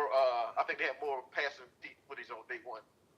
Yeah, what I seen day one, they were just talking. Like he was showing the puns and stuff. I didn't see no action on day one. Oh no, that was different. Yeah, you have to keep scrolling through, and then they'll go to the practice. Okay, all right. Yeah, we were showing the puns, and then he showed them out there running routes and stuff. Okay. But yeah, it's looking good, man. Oh, and they just offered another corner too, 6'3", 190 out of Texas. Yeah, I saw him. Boy, I don't, I don't lockdown corner. I don't know if we're gonna get him. I'm gonna say I went and looked at his page the other day. He got a little street to him. He got a little street to him. Um, Texas want him. yeah, and he a little hood. And he's saying his name on Instagram, I think, is like Chase the Bag. Right. His name is Chase, but he got Chase the Bag on there, so that he telling you what he want. He want that money. Right. Yeah, but I think by the time, because he comes out in 2026, we might have the money by then. Oh yeah, LG said this right here, and he talking about that quarterback that decommitted from out of Georgia. Yeah. He said once you decommit from Prime he cut you off. He ain't gonna chase you now. Right. Yeah, LG like he don't want you no more once you decommit, and I understand that. I mean, you on the fence. Yeah. Well, he better go to Georgia State. That'll be a good fit for him. I hope Georgia State be able to keep some of them quarterbacks in Georgia. You know what I mean? Mm-hmm. Because think about it, like Cam Newton and all the boys, Georgia want to make him into a tight end and a safety. Man, Go to Georgia State and play quarterback. it's finna be a dude. It's finna be a dude that's gonna go to Georgia State. Like I want the dude from Michigan to go to Georgia State. Yeah, See, he's gonna start.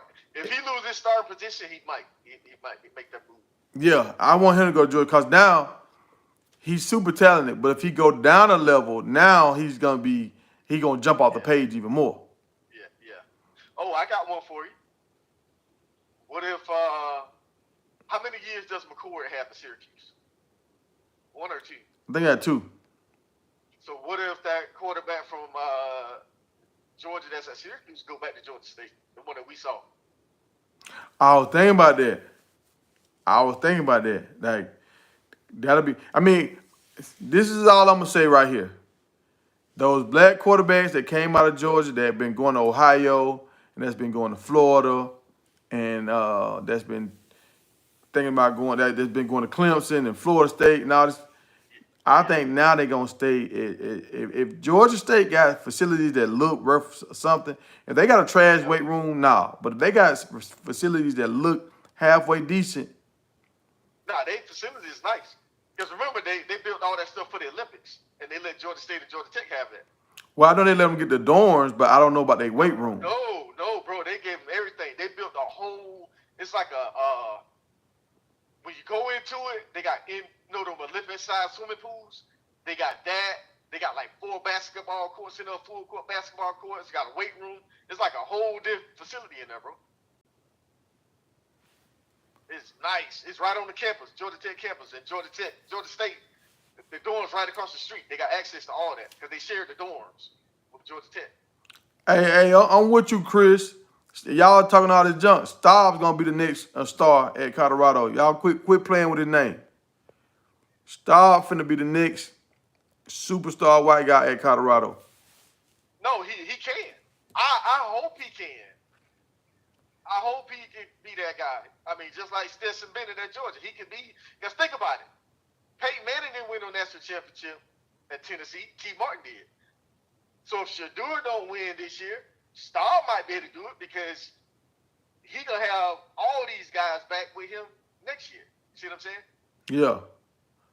So, because like you said, that defense gonna be way better next year. The offensive line gonna be way better. The running backs. Wingo say, hey, promo, you know Prime don't show all his moves. You know what I'm saying? He put some respect on his name. You know Prime ain't gonna show you his whole hand now. He got somewhat up his sleeve. Hey, Wingo, are you indicating that wide receiver, that big time wide receiver that just signed with where he went to Missouri or Texas? I think he went to Texas. Wingo.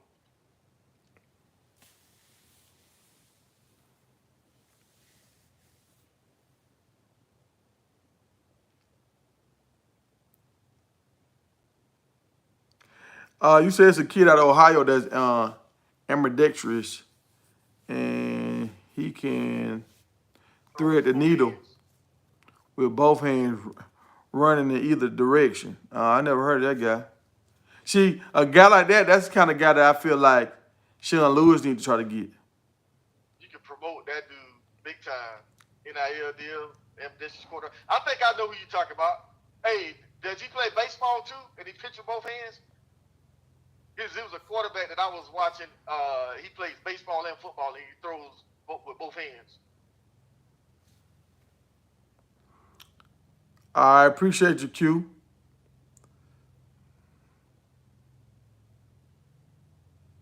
Yeah, nah, but to answer your question though, nah, I know Dion don't show his hand like that. Yeah, we just having conversation just to keep the conversation going, just throwing some hypotheticals out there because I want this program to succeed, just to keep growing. Yeah, and in the right direction. isn't Chico in Hawaii too? Yeah, Chico in Hawaii. Yeah, so And so is Chico. your boy, the defensive coordinator from Jackson State. What's his name? Oh yeah, He's over there. He took the coach job Rhodes. over Is it there. Rhodes? I forgot his name, but he played in the NFL too. So that's how they get a lot of these Hawaii contacts.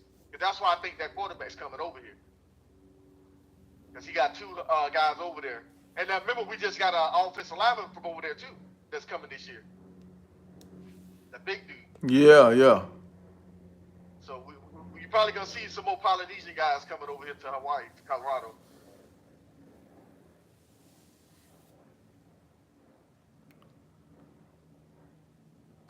Yeah, well, I feel like Prime left Jackson. I think the main reason why Prime left Jackson is because Jackson wasn't trying to.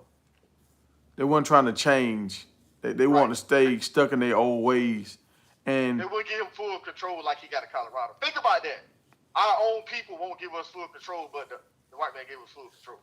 Yeah, and the way he would have did at Jackson, how he would have turned that thing around, how much money he would have brought in there. Because look at how much money he brought in there, and they wasn't giving him the control that he wanted. And look how much money he brought in there. If they just took the back seat and let him run the show, man, they would have probably had the #1 HBCU facility campus in the country. So since they said the cover officially dropped, so let me go pull this cover up, y'all. See what this cover look like.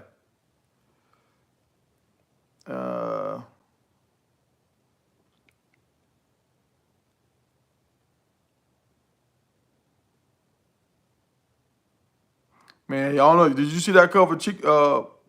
What's my man? Rico Knowles posted last night.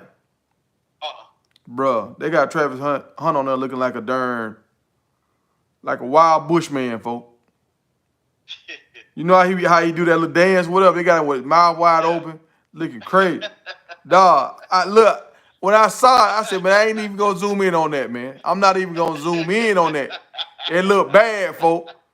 You know them old cartoons back in the day, dog, with the little black dog. That's how I look, dog. Like, man, what's going on here, bro? Like buckwheat. Dog, he like buckwheat, dog. Like they gave him a big plate of food. I was like, what the hell going on here, man? It was that bad. I didn't want to zoom in, folks. I said, nope, I'm not gonna do it. I don't want to not be able to unsee this. You know what I'm saying? Yeah. And Rico was like, I want to know what the other option was, because this was the best option. What the other pictures look like. Let me see. Oh, that's it, bro. Hold on, man. Let me show y'all this thing, man. Stop playing. Stop playing, bro. Y'all look at this, man. Can y'all see that? Can y'all see that, man? Look at Travis with a mouth open like that. I don't like that. The white dude looking like he's looking at a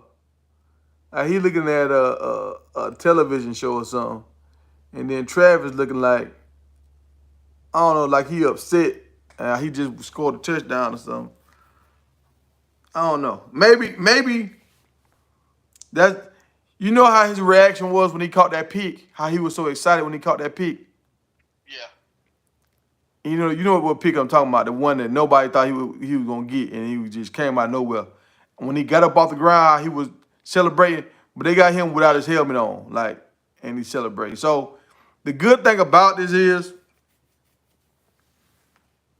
they're getting their face out there, so it helps their NIL deal.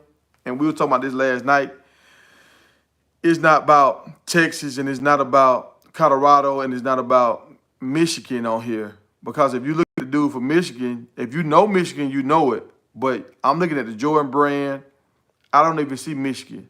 So if I wasn't a college football fan, I wouldn't know who this guy is for Michigan. Um, so they branding these guys. So I like that. But it just looked funny for Travis, dog. It just looked funny. And Travis got veins in the front of his leg. So that is the official cover.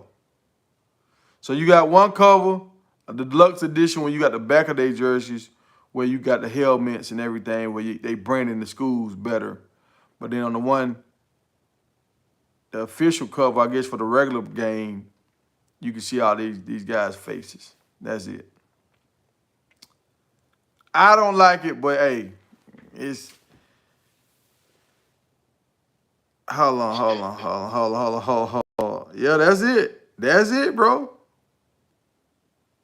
That's it. That's the cover right there, y'all. That's it. Oh, I saw it. I wonder why they didn't use the other one. That other one for the deluxe. So you see the back of the jerseys. Gotcha. That's for the Yeah. deluxe. Ah. I still think they dropped the ball. Like, they dropped the ball big time, bro. I think they would have made way more money if they would have picked, like, the top players from the all the schools in college, right? Made their top athlete, or if you got multiple athletes on the cover, and you can pre-order whatever cover you want. So think about all those schools. They're gonna pre-order like the guy on their team, like that they want to. You know what I mean? Yeah. I think that would have been, because even people that don't even buy the game, that play the game, they probably would have pre-ordered that copy and just try to get an autographed signature and just keep it as a gift. That's true. But you have more choices to choose from with the covers. Yeah. They don't know how to promote that and market them games, bro. Yeah. If they would have did more covers, well, I think they got to pay them more.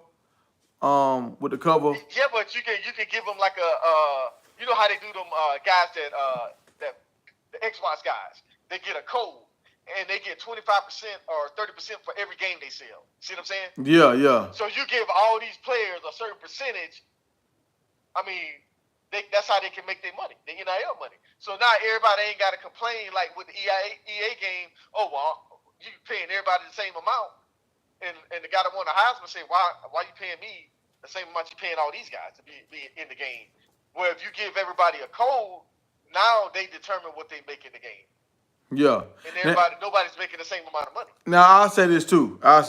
They should limit it to right here. Like every team had like 3 cover athletes or something like that. Like so, like you could pick between Shador, Travis, or like Mata this year. Right, but that's if you got 3. Like if you ain't got 3, then they not just gonna put a random person on there. But you got to have like 3 like really really good players. Well, I'm saying like think about like San Diego State. Right. They supposed to be 3 good guys on their team. We don't know them, but they know them. You know. I don't think that's too much to ask for. Yeah. Because the reason why I'm saying that, because now kids can get their favorite player and they can go get it signed. Right. Because every team got a fan's favorite. Yeah. Everybody got a. Because think about it. Charlie Armstrong was a fan's favorite. That's true. You can pre-order whatever cover you want. Man. Yeah, that would be different.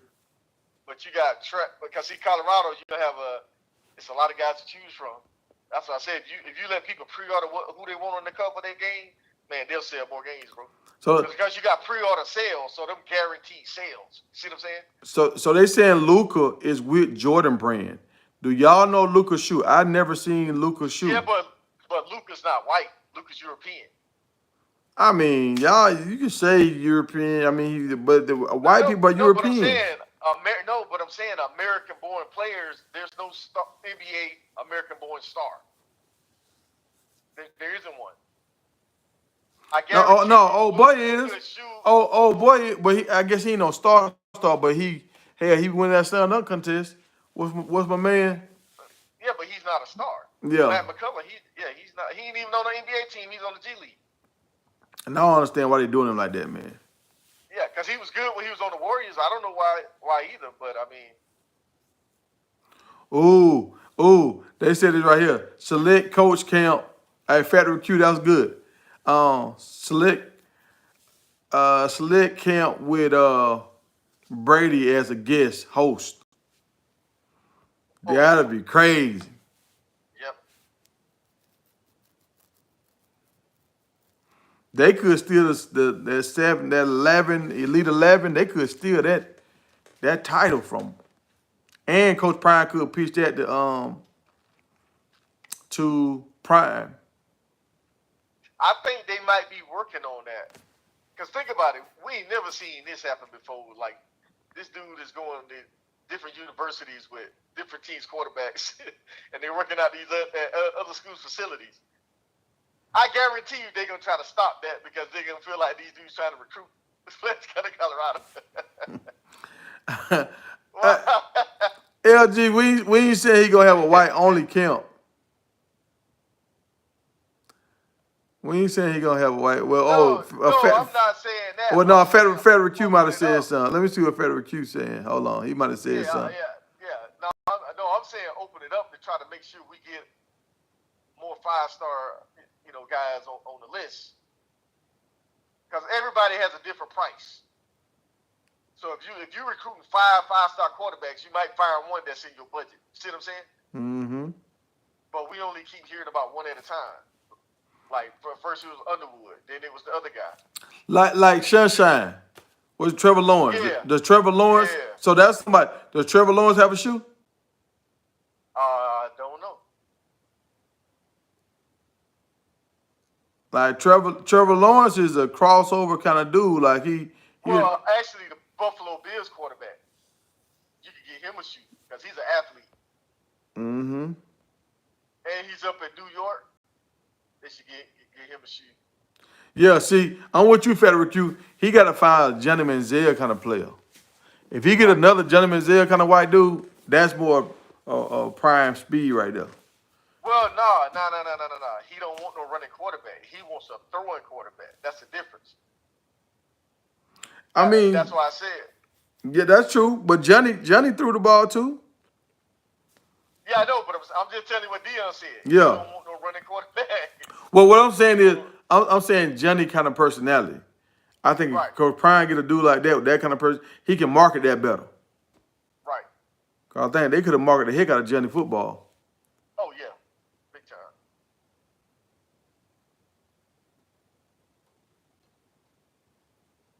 They said Coach Prime just posted a EA Sports cover with Shador, asking who y'all think will be on it. So don't tell me this ain't an official cover. I know it's supposed to come out in May. The game supposed to come out in May. You can download a portion of the game in May. Hey, will anybody be playing? Leave a 3 in the chat. If y'all will be playing the game, put a 3 in the chat. Cause some people trying to get me to jump back on the game. A guy was on last night, Johnson. Boy, it'd be legendary if you come back. Yeah, but everybody can't play with Colorado.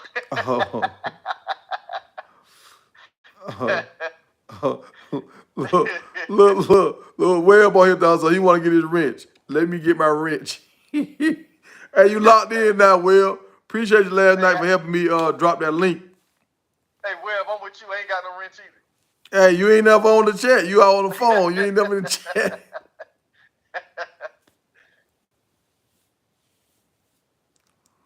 Chris think the backup quarterback can get the job done.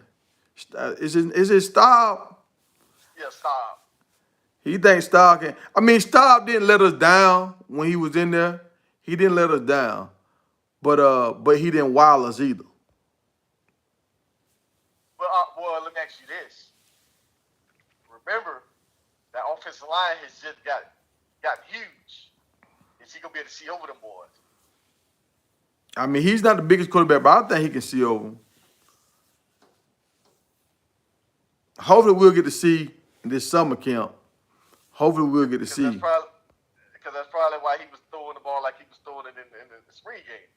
Them boys big now, but 6'6", 6'8", all across the whole line. Them boys huge. Like, well, I'm not gonna say he trash, but I'm not gonna say he's elite either. I think he a decent quarterback.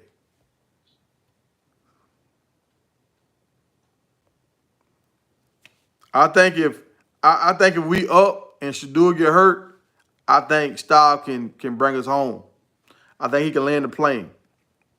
Well, I'm gonna tell you, I wish the other guy wouldn't have left because I thought he was better than Staub. You never saw him play. They had another quarterback from Georgia that jumped in the portal.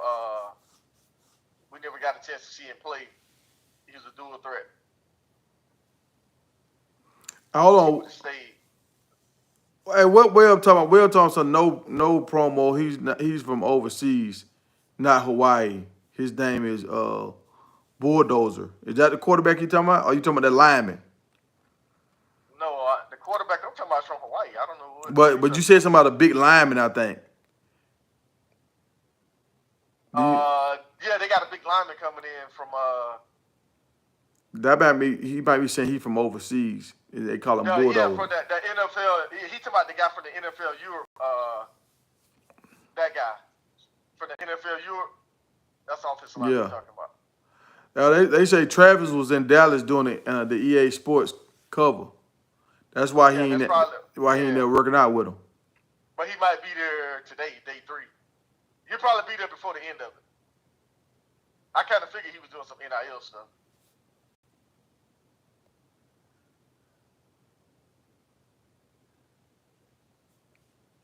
What you talking about? Star played good enough to win against Utah.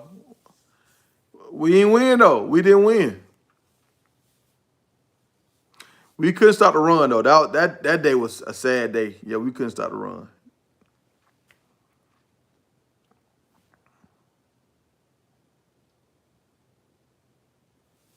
I mean, but do you think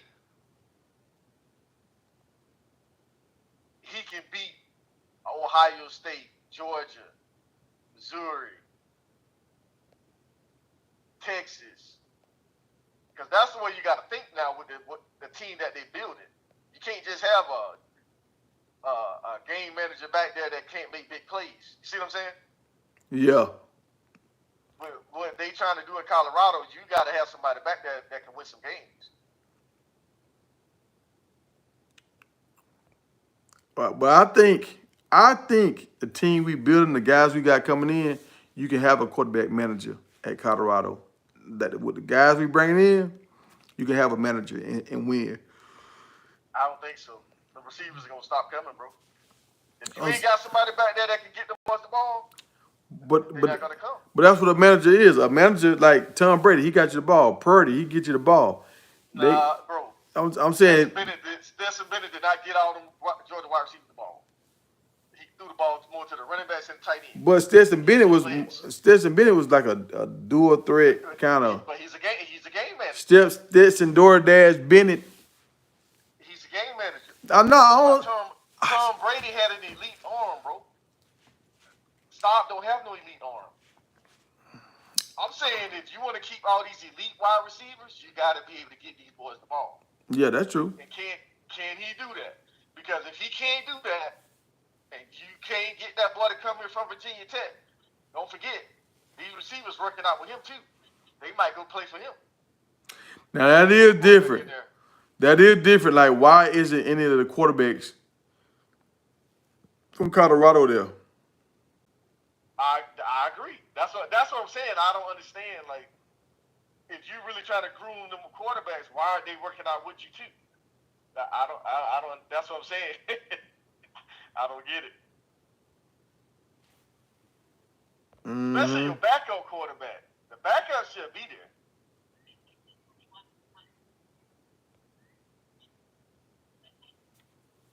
Cooper Flags is an American-born superstar. He's not in the NBA. A Duke commit. Yeah, he's in college. We're talking about NBA.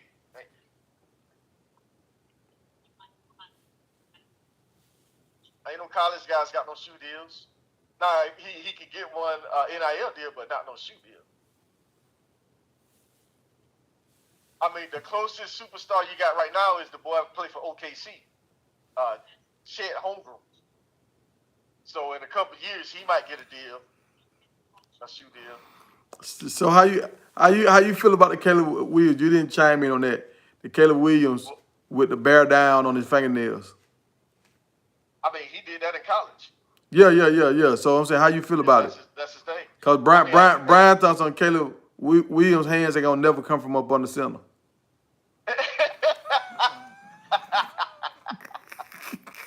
Hey, but I'm gonna tell you something though.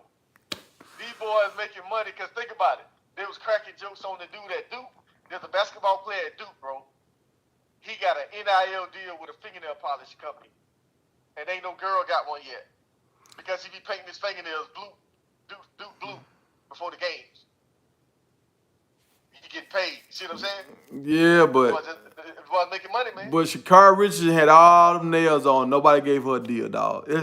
I feel like it's a agenda going on, bro. No, she had fake nails on, not no fake nail polish. He was using their nail polish. Yeah, but like, did she get a deal with fingernail people? All them nail. Did she get a deal with Nail that? press-ons. Yeah, but the press on, they got deals. They sell nails. Yeah, but how do you know they? I mean, that's them. I'm talking about the nail polish people. So the people she using them nails for, I mean, stop using them. Tell them, hey, you give me a deal, I'm not gonna keep using your brand. Yeah, but this is what I'm saying. I feel like it's an agenda. Like when they seeing these dudes that's a little flamboyant, they latching on to them and really promoting them for other little boys to see it. The little girls that's I don't think so. Well, maybe let me ask you this question: do you think she hurt her brands when she got in trouble with the weed and the drugs and stuff? yeah, but she already was that was way at the end, like when she was done with college almost.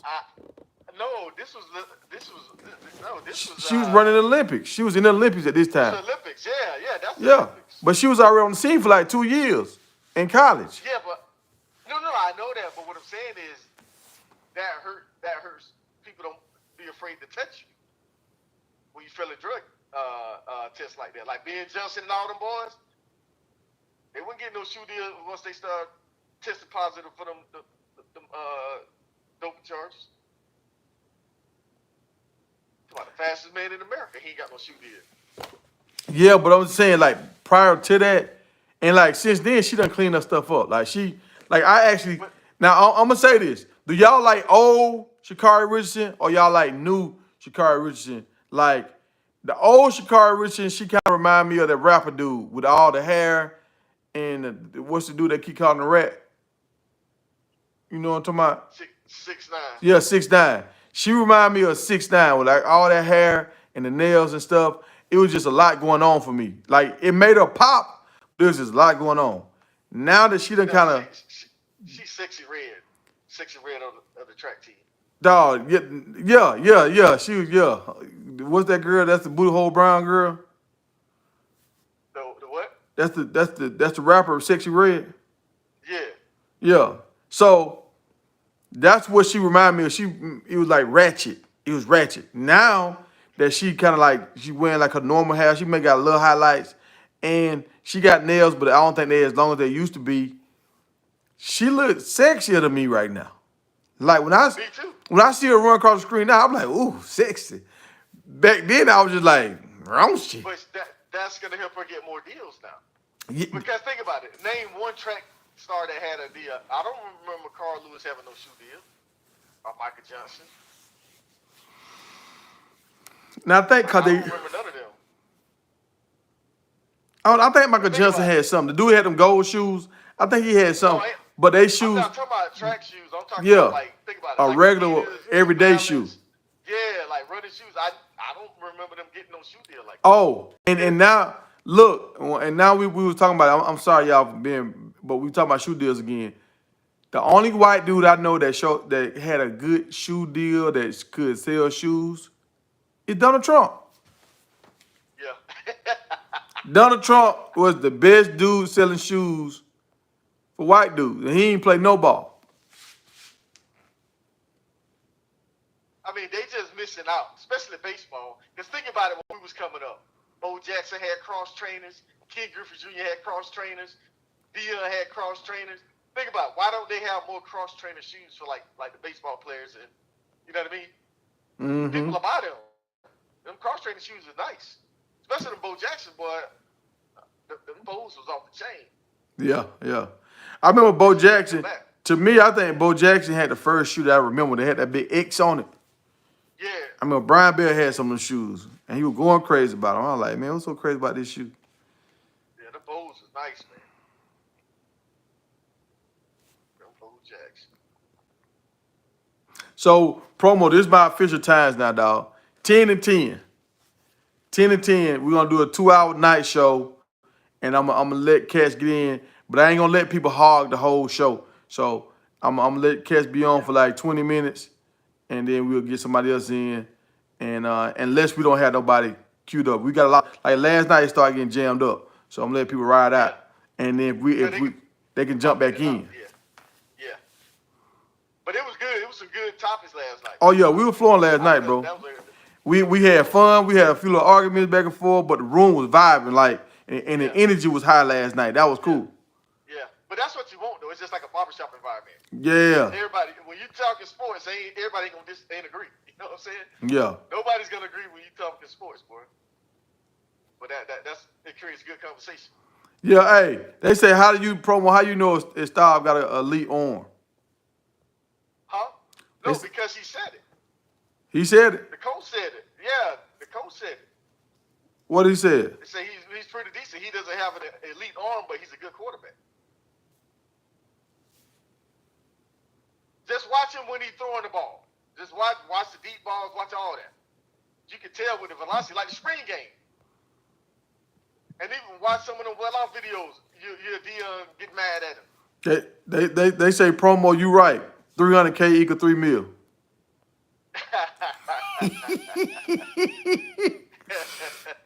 Hey, I'm gonna get me a T-shirt. That's gonna be my new T-shirt. They say, dang, LG said they invited him. He just didn't come. They just, oh, I guess the other quarterbacks didn't come. They just didn't come. Tell LG how can we fact check that?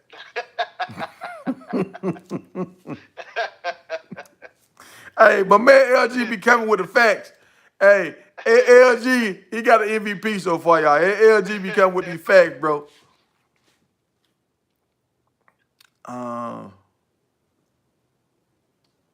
Hey, because let me ask you something. If they didn't come, they better be working out. Because people jumped on Kamada because he wasn't working out in all season. Yeah. And them quarterbacks ain't there. What they doing? But it showed when Kamani wasn't working out. He got there, he was throwing up. It showed, like. Yeah. But I haven't seen no quarterbacks post no videos working out. I mean, they got NIL money. Why they working with Salim? Stop. Like, Well, he was.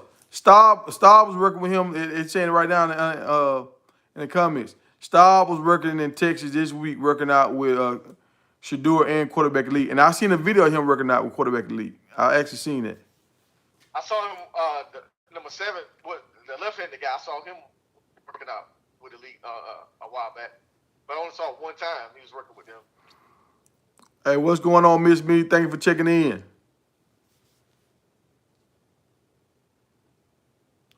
They say Stubb gonna be QB1 next year. We'll see. Webb all in. Webb all in. Webb done bought in. Where about in? Yeah. Yeah, we'll see, dog.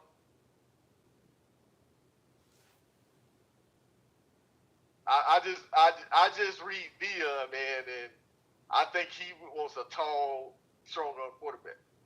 I don't think he wants no short guy.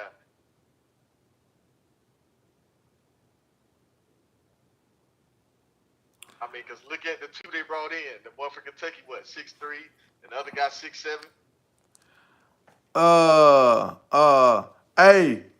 Hey, email me, man. Email me at Big Tiger Media 43 at Gmail.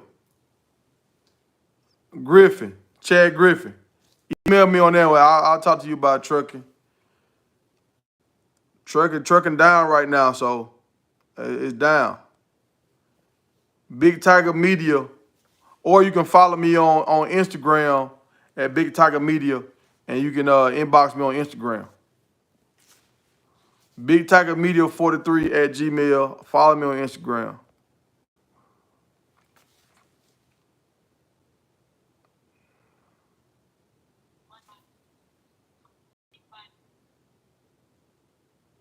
Hey, I see a couple that would make it, y'all. Y'all know Angel Reese is out here in these streets. She loose out here in these streets. I would like to see her and McLean talk to each other. Nah, that ain't gonna work. I like to, but I'm gonna tell you why. Because she loose and McLean, he more laid back. Most time when you got a loose woman that be doing a lot and her dude laid back, they work. Now I don't know if he got the money for her right now. He messed up the bag. They ain't gonna work. And cause like when Shadur was trying to talk, Shadur ain't tall enough. McLean, he tall enough. Shadid's tall enough. They about the same height. No, Shadur a little shorter than McLean. Shadur like No, 6'1.5". He was dating her, bro. They were standing side by side. They about the same height. Yeah, but McLean taller than Shadur. That's what I'm saying. He taller. No, a woman want to kind of look up to her dude a little bit. She want to be eye to eye. She want to look up. I mean, the boyfriend she had she was looking up to him. No, he was tall. He was a basketball dude. He was taller than her. No, they were about the same height. He wasn't that taller than her.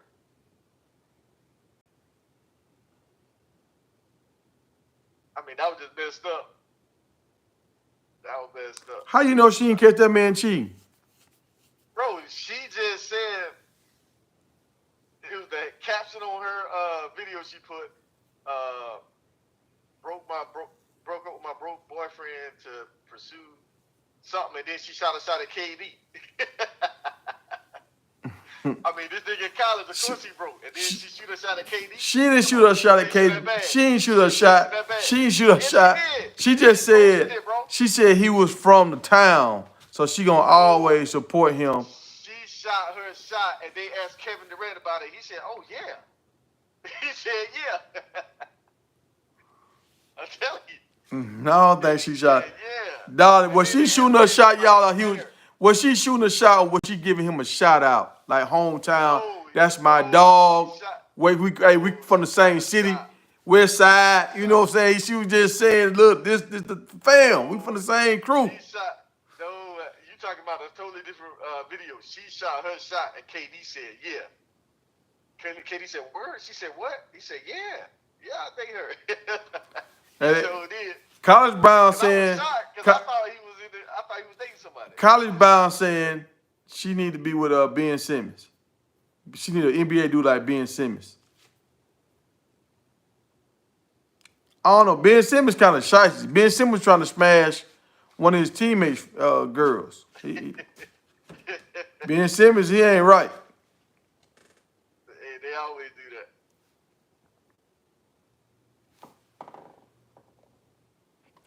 that.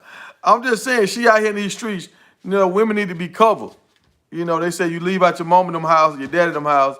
A woman supposed to be covered. She out there in them Chicago streets. She need to get with. She might need to get with Lonzo Ball. They both in Chicago. Lonzo, he laid back. Bro, ain't no laid back dude gonna get with. She's too out there, bro. That's what laid back dudes like, cause they just look at her and be like. No, they don't. They be too insecure. They be like, man, that's my girl, man. They be like, why you working on the video? Why you shaking your ass on the video? Why you wearing these short shorts? Why you wearing that short dress? But see, them aggressive dudes, them aggressive dudes, they gonna do that. Them laid back dudes, they gonna like, boy, she tripping, bro. No, the laid back dudes are insecure, bro. They not gonna want that. They gonna want her to be more conservative. So you think the laid back dudes gonna argue when they get in the car? The laid back dude, he gonna unfollow on Instagram. A laid back dude ain't gonna even mess with her. I guarantee you they won't. No, that's like, no, they say opposites attract, dog. Opposites attract. Bro, I ain't never, but I never went after no woman like that. And I'm laid back. I'm just telling you from experience. I want my girl out there like that. I like Can't trust some of these women as they is. I like a little ratchet in my coffee. A little ratchet in my coffee. A little ratchet. Not too much, but a little ratchet. I don't want go to jail ratchet, but I want on a dirt road ratchet. Pull up on the side of the park ratchet. Yeah, I can't deal with it, bro. That's so you trying to tell me that you was in Houston when they be twerking all in the restaurant. You trying to tell me all them women down there, you wouldn't talk to none of them women that was twerking in the turkey leg hood. You wouldn't talk to none of them. No, I mean it's cool to look at. Bro, I wouldn't date no girl that just go to the clubs and twerk like that. They looking for attention. Why you want a woman that's out looking for attention? She trying to get you. She looking for you. Nah, she ain't looking for me. That's why you looking at her. You looking at her like, oh, look at her, look at her. I'm just looking for entertainment. Just like I can go to the strip club. That's entertainment. I mean, I'm finna try to wife it. Since you talking about what does height and money got to do with getting a girl, you know what women want? They want 6'6". They want 6 feet tall, 6 figures, and 6 inches. That's what they say they want. And that's why they don't have that. That's what all these women. That's why all the women single. They trying to talk to the same 3 dudes.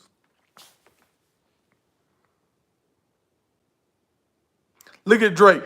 Look at Drake. Look how many girls Drake and Chris Brown and P Diddy done had. And they choose that. What you mean they choose Look at the that? interview. That was Chris Brown.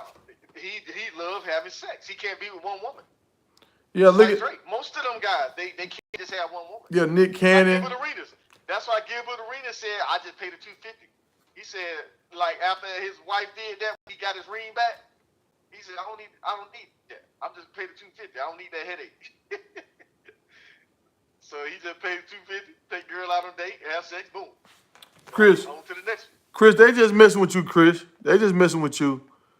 They know if Shador go down, they're gonna be saying, man, I hope Staub ready.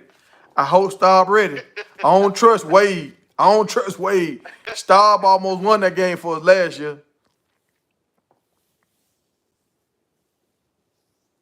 I mean, Wade looked the best in the spring game to me. Y'all say Lonzo damn near married. Who Lonzo got a new girl or he went back with his old girl?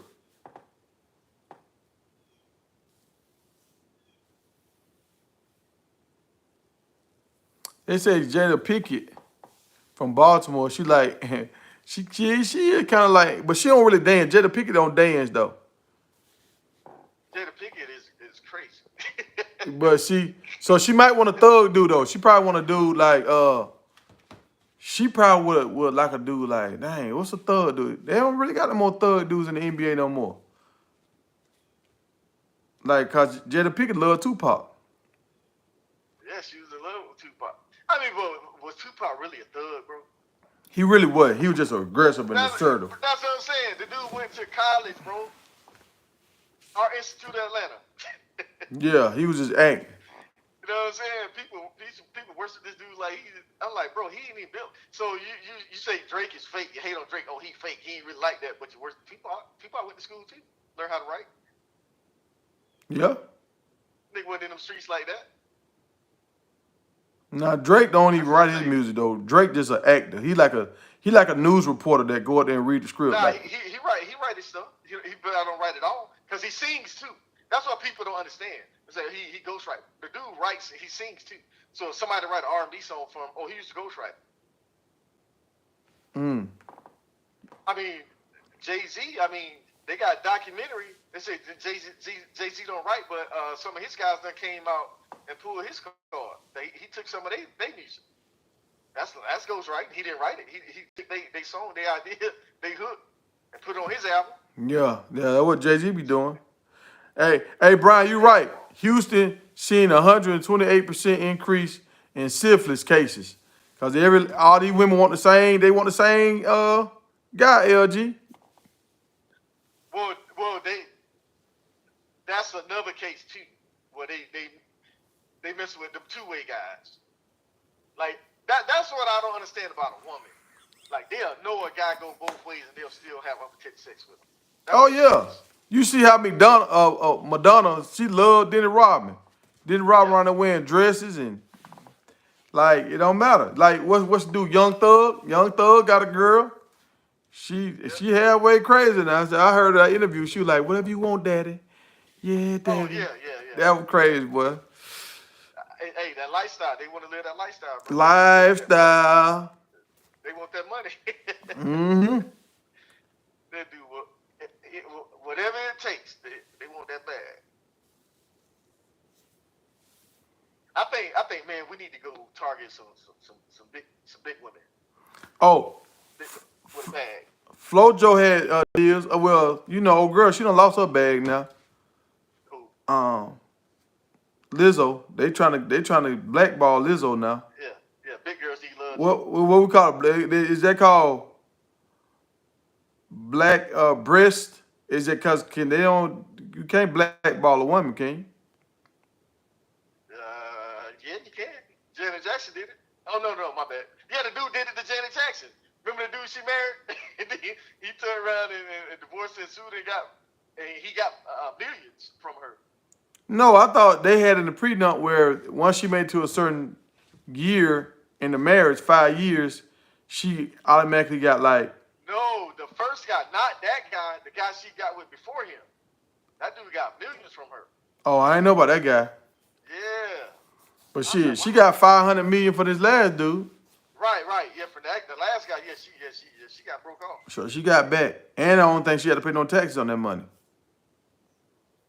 Yeah, she got broke off. Yeah, I feel like Drake a culture vulture too. How? He's black. He's a culture vulture. He Jewish, he Jewish. He got black in it. You heard when he said when the N-word the other day, boy, he had an ER on the end of that thing so strong, boy. Man, you know how many black people say nigga with the ER on the Man, we can't say them words on YouTube, man. We can't say that on YouTube. My bad. Hey, look, I ain't for the streets. I just like to ride down the streets with my window rolled down. I ain't for the streets though. I mean, my whole thing is music, bro. Like I think people get too caught up in who he ain't write that, who ain't write this, bro, it's good music. You dancing to it, you listening to it. I don't get caught up in all that personal stuff. I mean, they ain't making me no money. Because when I DJ, I'm trying to rock a crowd. And if his music making these girls dance, I'm going to keep playing that shit. I don't care who wrote it. Hey, Webb, I know you from the streets up there in Baltimore. Hey, don't call people dumb though, man. Try to keep it respectful in the comments. You a moderator now, dog. You got to hold yourself to a higher standard.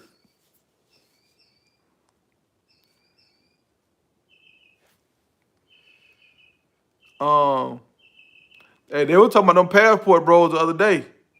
They said them passport bros, y'all can't be mad at them passport bros if they want to go out the country and go somewhere where they can get some cheap relaxation time. They're just trying to get for affordable relaxation time. That's what they're looking for. Yeah. I mean, think about it. Think about what you just said. You said them girls want 666, right?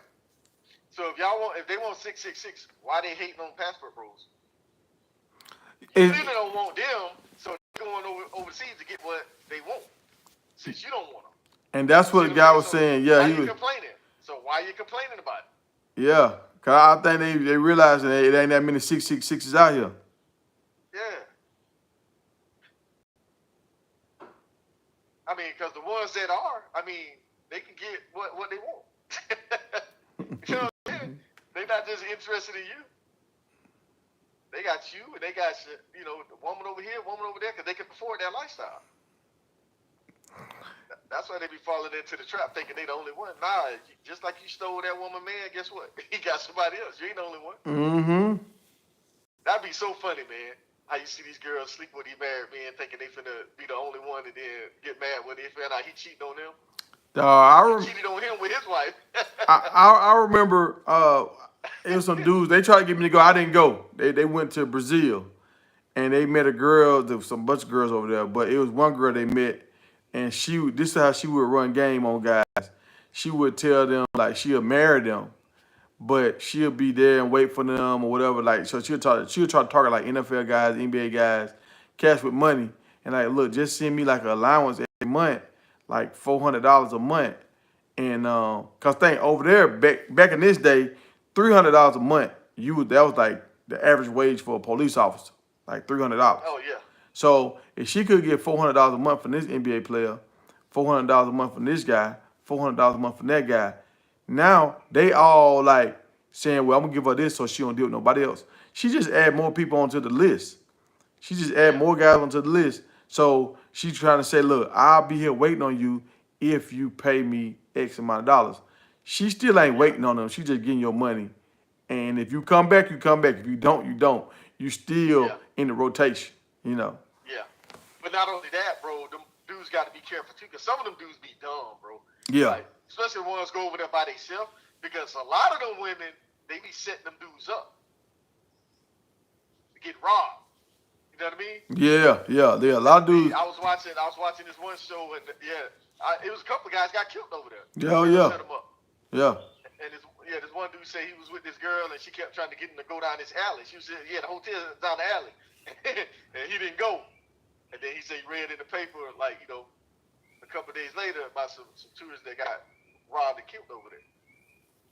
Mm-hmm. Like, bro, it happens all the time, man. You just gotta be careful, bro. And they say some women that speak better English, they set people up more because the thug dudes realize, okay, you can talk to them, you can bring them Yeah. to us.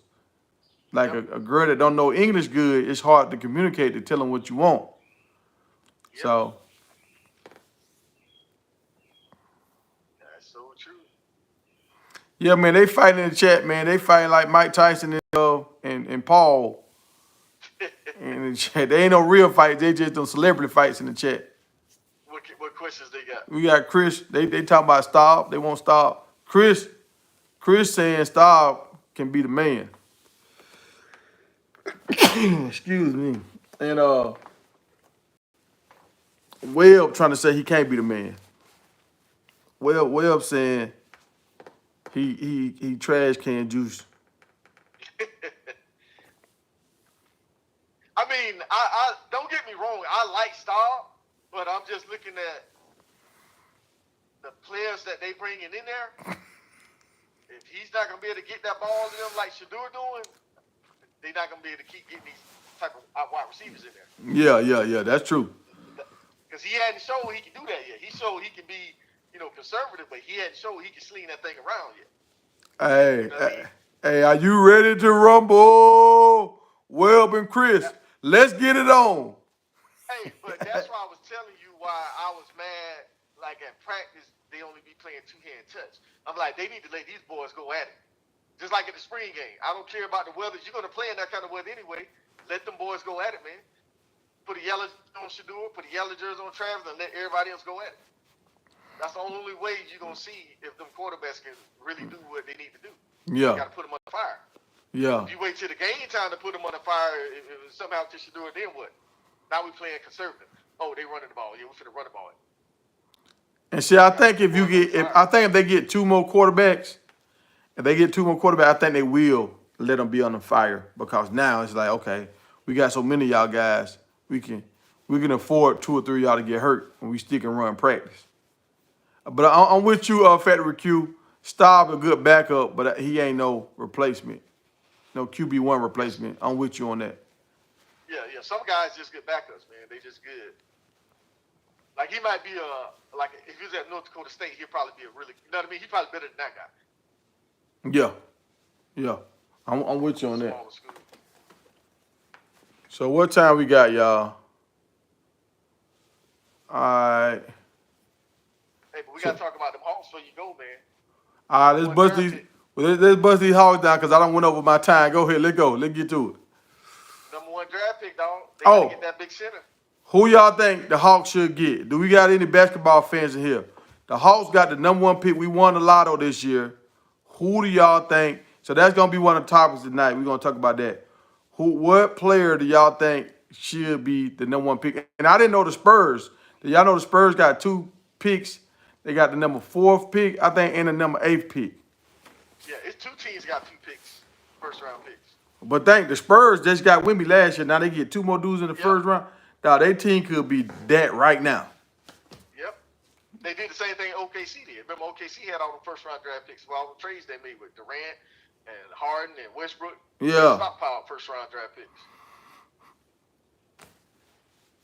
Because right now, rumor is that the Hawks might trade back up in the first round, either trade Trae Young or the other point guard. Because they got 2 point guards, the 6'5" guy and Trae Young.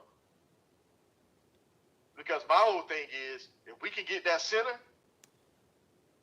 from Spain, France, he's like Wemby, dog, but he's more athletic.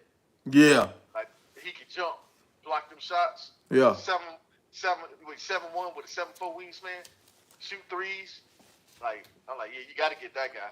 Hey, and I would trade back up, trade Trae Young to the Spurs and try to get that 4th pick or the 8th pick. But it's the first light skinned dude I don't find out he don't like. Dog. He do not like Trae Young. Why you like Trae Young? No, I do like Trae Young, but you got 2 point guards, bro. That was a dumb trade for them to trade for that other point guard. But you get more trade value from Trae Young. You see what I'm saying? Yeah. And then a 6'5" guy can move to the point guard full time. So you're really not losing that. And he's a better defender than Trae Young. But you'll get more trade value right now. You probably get 2 first round picks for Trae Young.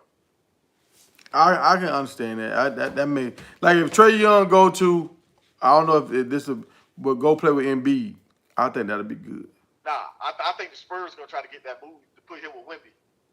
Trae Young and Imagine Wemby. him throwing them lobs to Wemby, bro. Oh, that would be nice. That pick and roll could be crazy. Because Wemby can shoot the 3, Trae. So I would love for them to keep Trae, but you got to get rid of one of them, bro. And you would get more for Trae than you would from the other guy. Because you just signed LaJohntay Murray this year. So they're not going to want to eat that money. Yeah. Sign him. I can see that. Hey, Fat Rick said promo, the bigger picture was they want everybody to be healthy going into summer ball. They want everybody to be injury free going into summer ball. So they could get a real look when they get all the bodies in. That's why he wasn't really trying to get them out to hit during spring. Yeah, but they still had guys injured and it was 2-hand touch. Think about how many guys we had injured and we don't even hit full speed. You see what I'm saying? Mm-hmm. Why is that? Think about it, dog. We had 2 of these hit full speed. We didn't have that many injuries, right? I think the more you hit, the more your body adapt to that contact. Them boys ain't hitting, man. Think about last year how many injuries we had, and we don't even hit full speed all day. Yeah, that's true. That's true. I don't get that. All right, we're gonna have to look into the Because look at the spring games we saw. They was hitting in those spring games. I ain't seen no teams getting injured. Nah. They was hitting hard. Nebraska, they had some big hits. Syracuse had some big hits. Michigan, they had some big hits. They didn't have a lot of injuries. But we don't know their personnel though, so we don't know who got injured. We ain't look at the injury report. We just but saying I didn't see nobody getting helped off the field or nobody. You know what I mean? Yeah, but we just watched highlights. We ain't watched the whole game. No, I watched the games. I didn't just watch the highlights. Yeah, I watched those games. The Tennessee game too. I saw a Tennessee game. Hey, LG with you. He said we should get a big center that can spread the court. And that guy that promo talking about right now, he can shoot threes. I mean, he looked to me he looked like a Chris Bosh on steroids. Like what I mean. Well, he's like Wemby too. He can do everything Wemby can do. Wemby just 7'4". This guy's 7'1", but he can do everything Wemby can do. He can handle the ball. He can do all that. Yeah. Well, what I mean by that is, if you remember how Chris Bosh played, he could shoot 3. Yeah. He played defense. He would dunk. You know, some guys they shoot 3, they won't dunk. Or if they play defense, they don't play offense. Like Chris Bosh was a all-around kind of guy, but he wasn't just no big dude like Shaq. He was kind of like slender. So this dude kind of like he got a slender kind of frame, but he's not as skinny as Wemby though. Right. Yeah, you can tell he work out. but he will block them shots. So he can switch on that pick and roll real easy. Y'all, they made up in the chat, y'all. This is all love in here, y'all. They made up in the chat. We kumbaya in the chat now. Yeah, I mean, I'm hoping Staub is that guy. He can do like Stetson Bennett did. If we can't get like a Juju or a 5-star quarterback in here, then I hope Staub can do what Stetson Bennett did and win the national championship for Colorado. Because that's what we're gonna have to put our hand to if they can't get another quarterback in here. Dog, once Shador leave, we get another quarterback. Quarterbacks just know they ain't finna play with Shador. They just know that. No, but they ain't gotta play. Class of 25 is not playing with Shador. You talking about the one? 25. You got class of 25 quarterbacks already signed right now. Georgia done signed 2. That's what I'm saying. We ain't signed nobody in class 25. But Kirby just signed a new contract. No, they signed before he got the contract. He got 2 guys.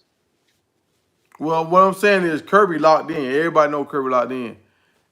Right now, he and Coach Prime locked in, but we don't know if he really locked in. I think that's what's really holding up a lot of guys. You don't really know if he locked in all the way. And I'm gonna say this right now. We were talking about McLean and him taking a long time to sign. Dog, it's taking Hopkins a long time to sign, bro. What's going on with Hopkins? Yeah, well, him and Israel Solomon. I thought somebody signed today. I got a news break saying one of Coach Prime guys found a new home. Hold on, let me try to find it. That's what I was looking for. And Eric haven't signed yet. Now look, Kamani got updated so fast when on 24/7 Sports. He was updated yesterday when he signed. Colorado signed some guys. They don't update that shit like 30 some hours.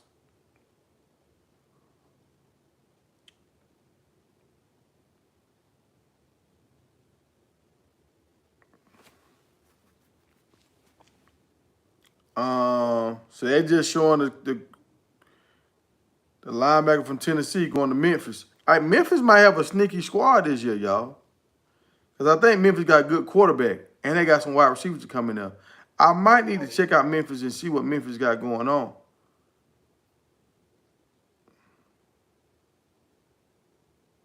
Yeah, I mean, they always be pretty decent, though.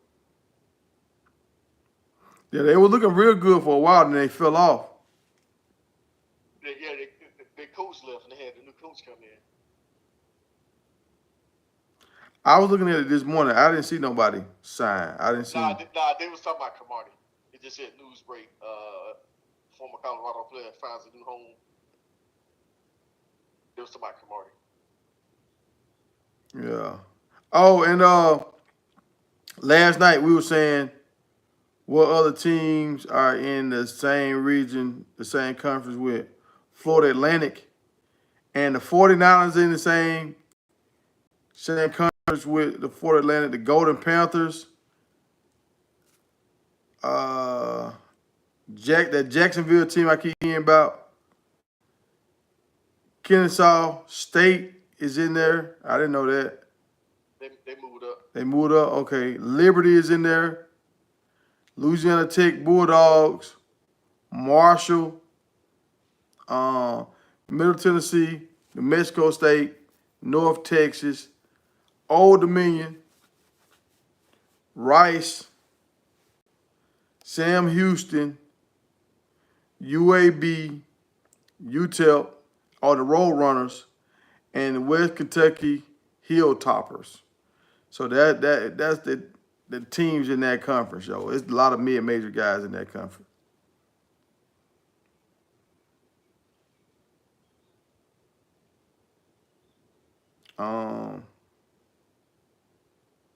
I want to see what Memphis doing, y'all. I got to go look at Memphis and see.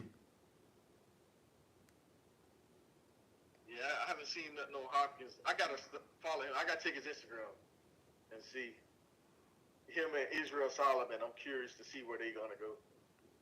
I want what conference is Memphis in now? The Conference USA? I think Conference USA.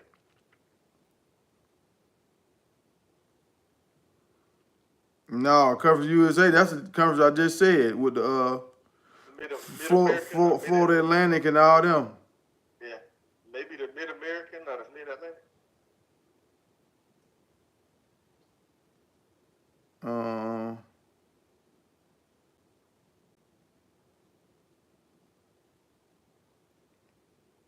they need to go to the Sun Belt.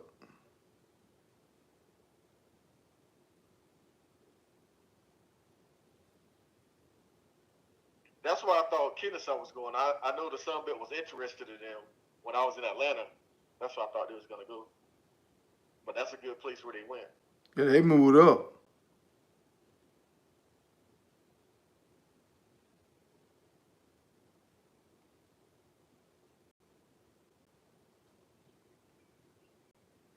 Nah, I don't see these boys.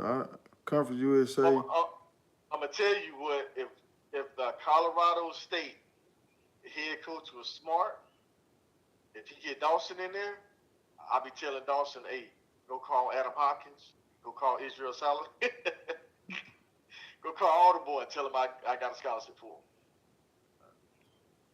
Because they're going to throw the ball at Colorado State. You bring Adam Hopkins up there. Boy. Let him play both ways, like Travis. That's just Colorado State. That's just I don't know. Hey, if he want to beat Colorado, I would do that. Because think about it. Them dudes going to have a grudge. Because they, you know what I mean? Because they didn't play here. Now, hold on. They got an AAC. They got them in two conferences, man. They got them in Conference USA and they got them in the AAC. But so in the AAC, I guess I don't know what that is. But Memphis is in that conference. So I guess the AAC, they absorb Conference USA, I guess. But I see some of the same teams in both conferences.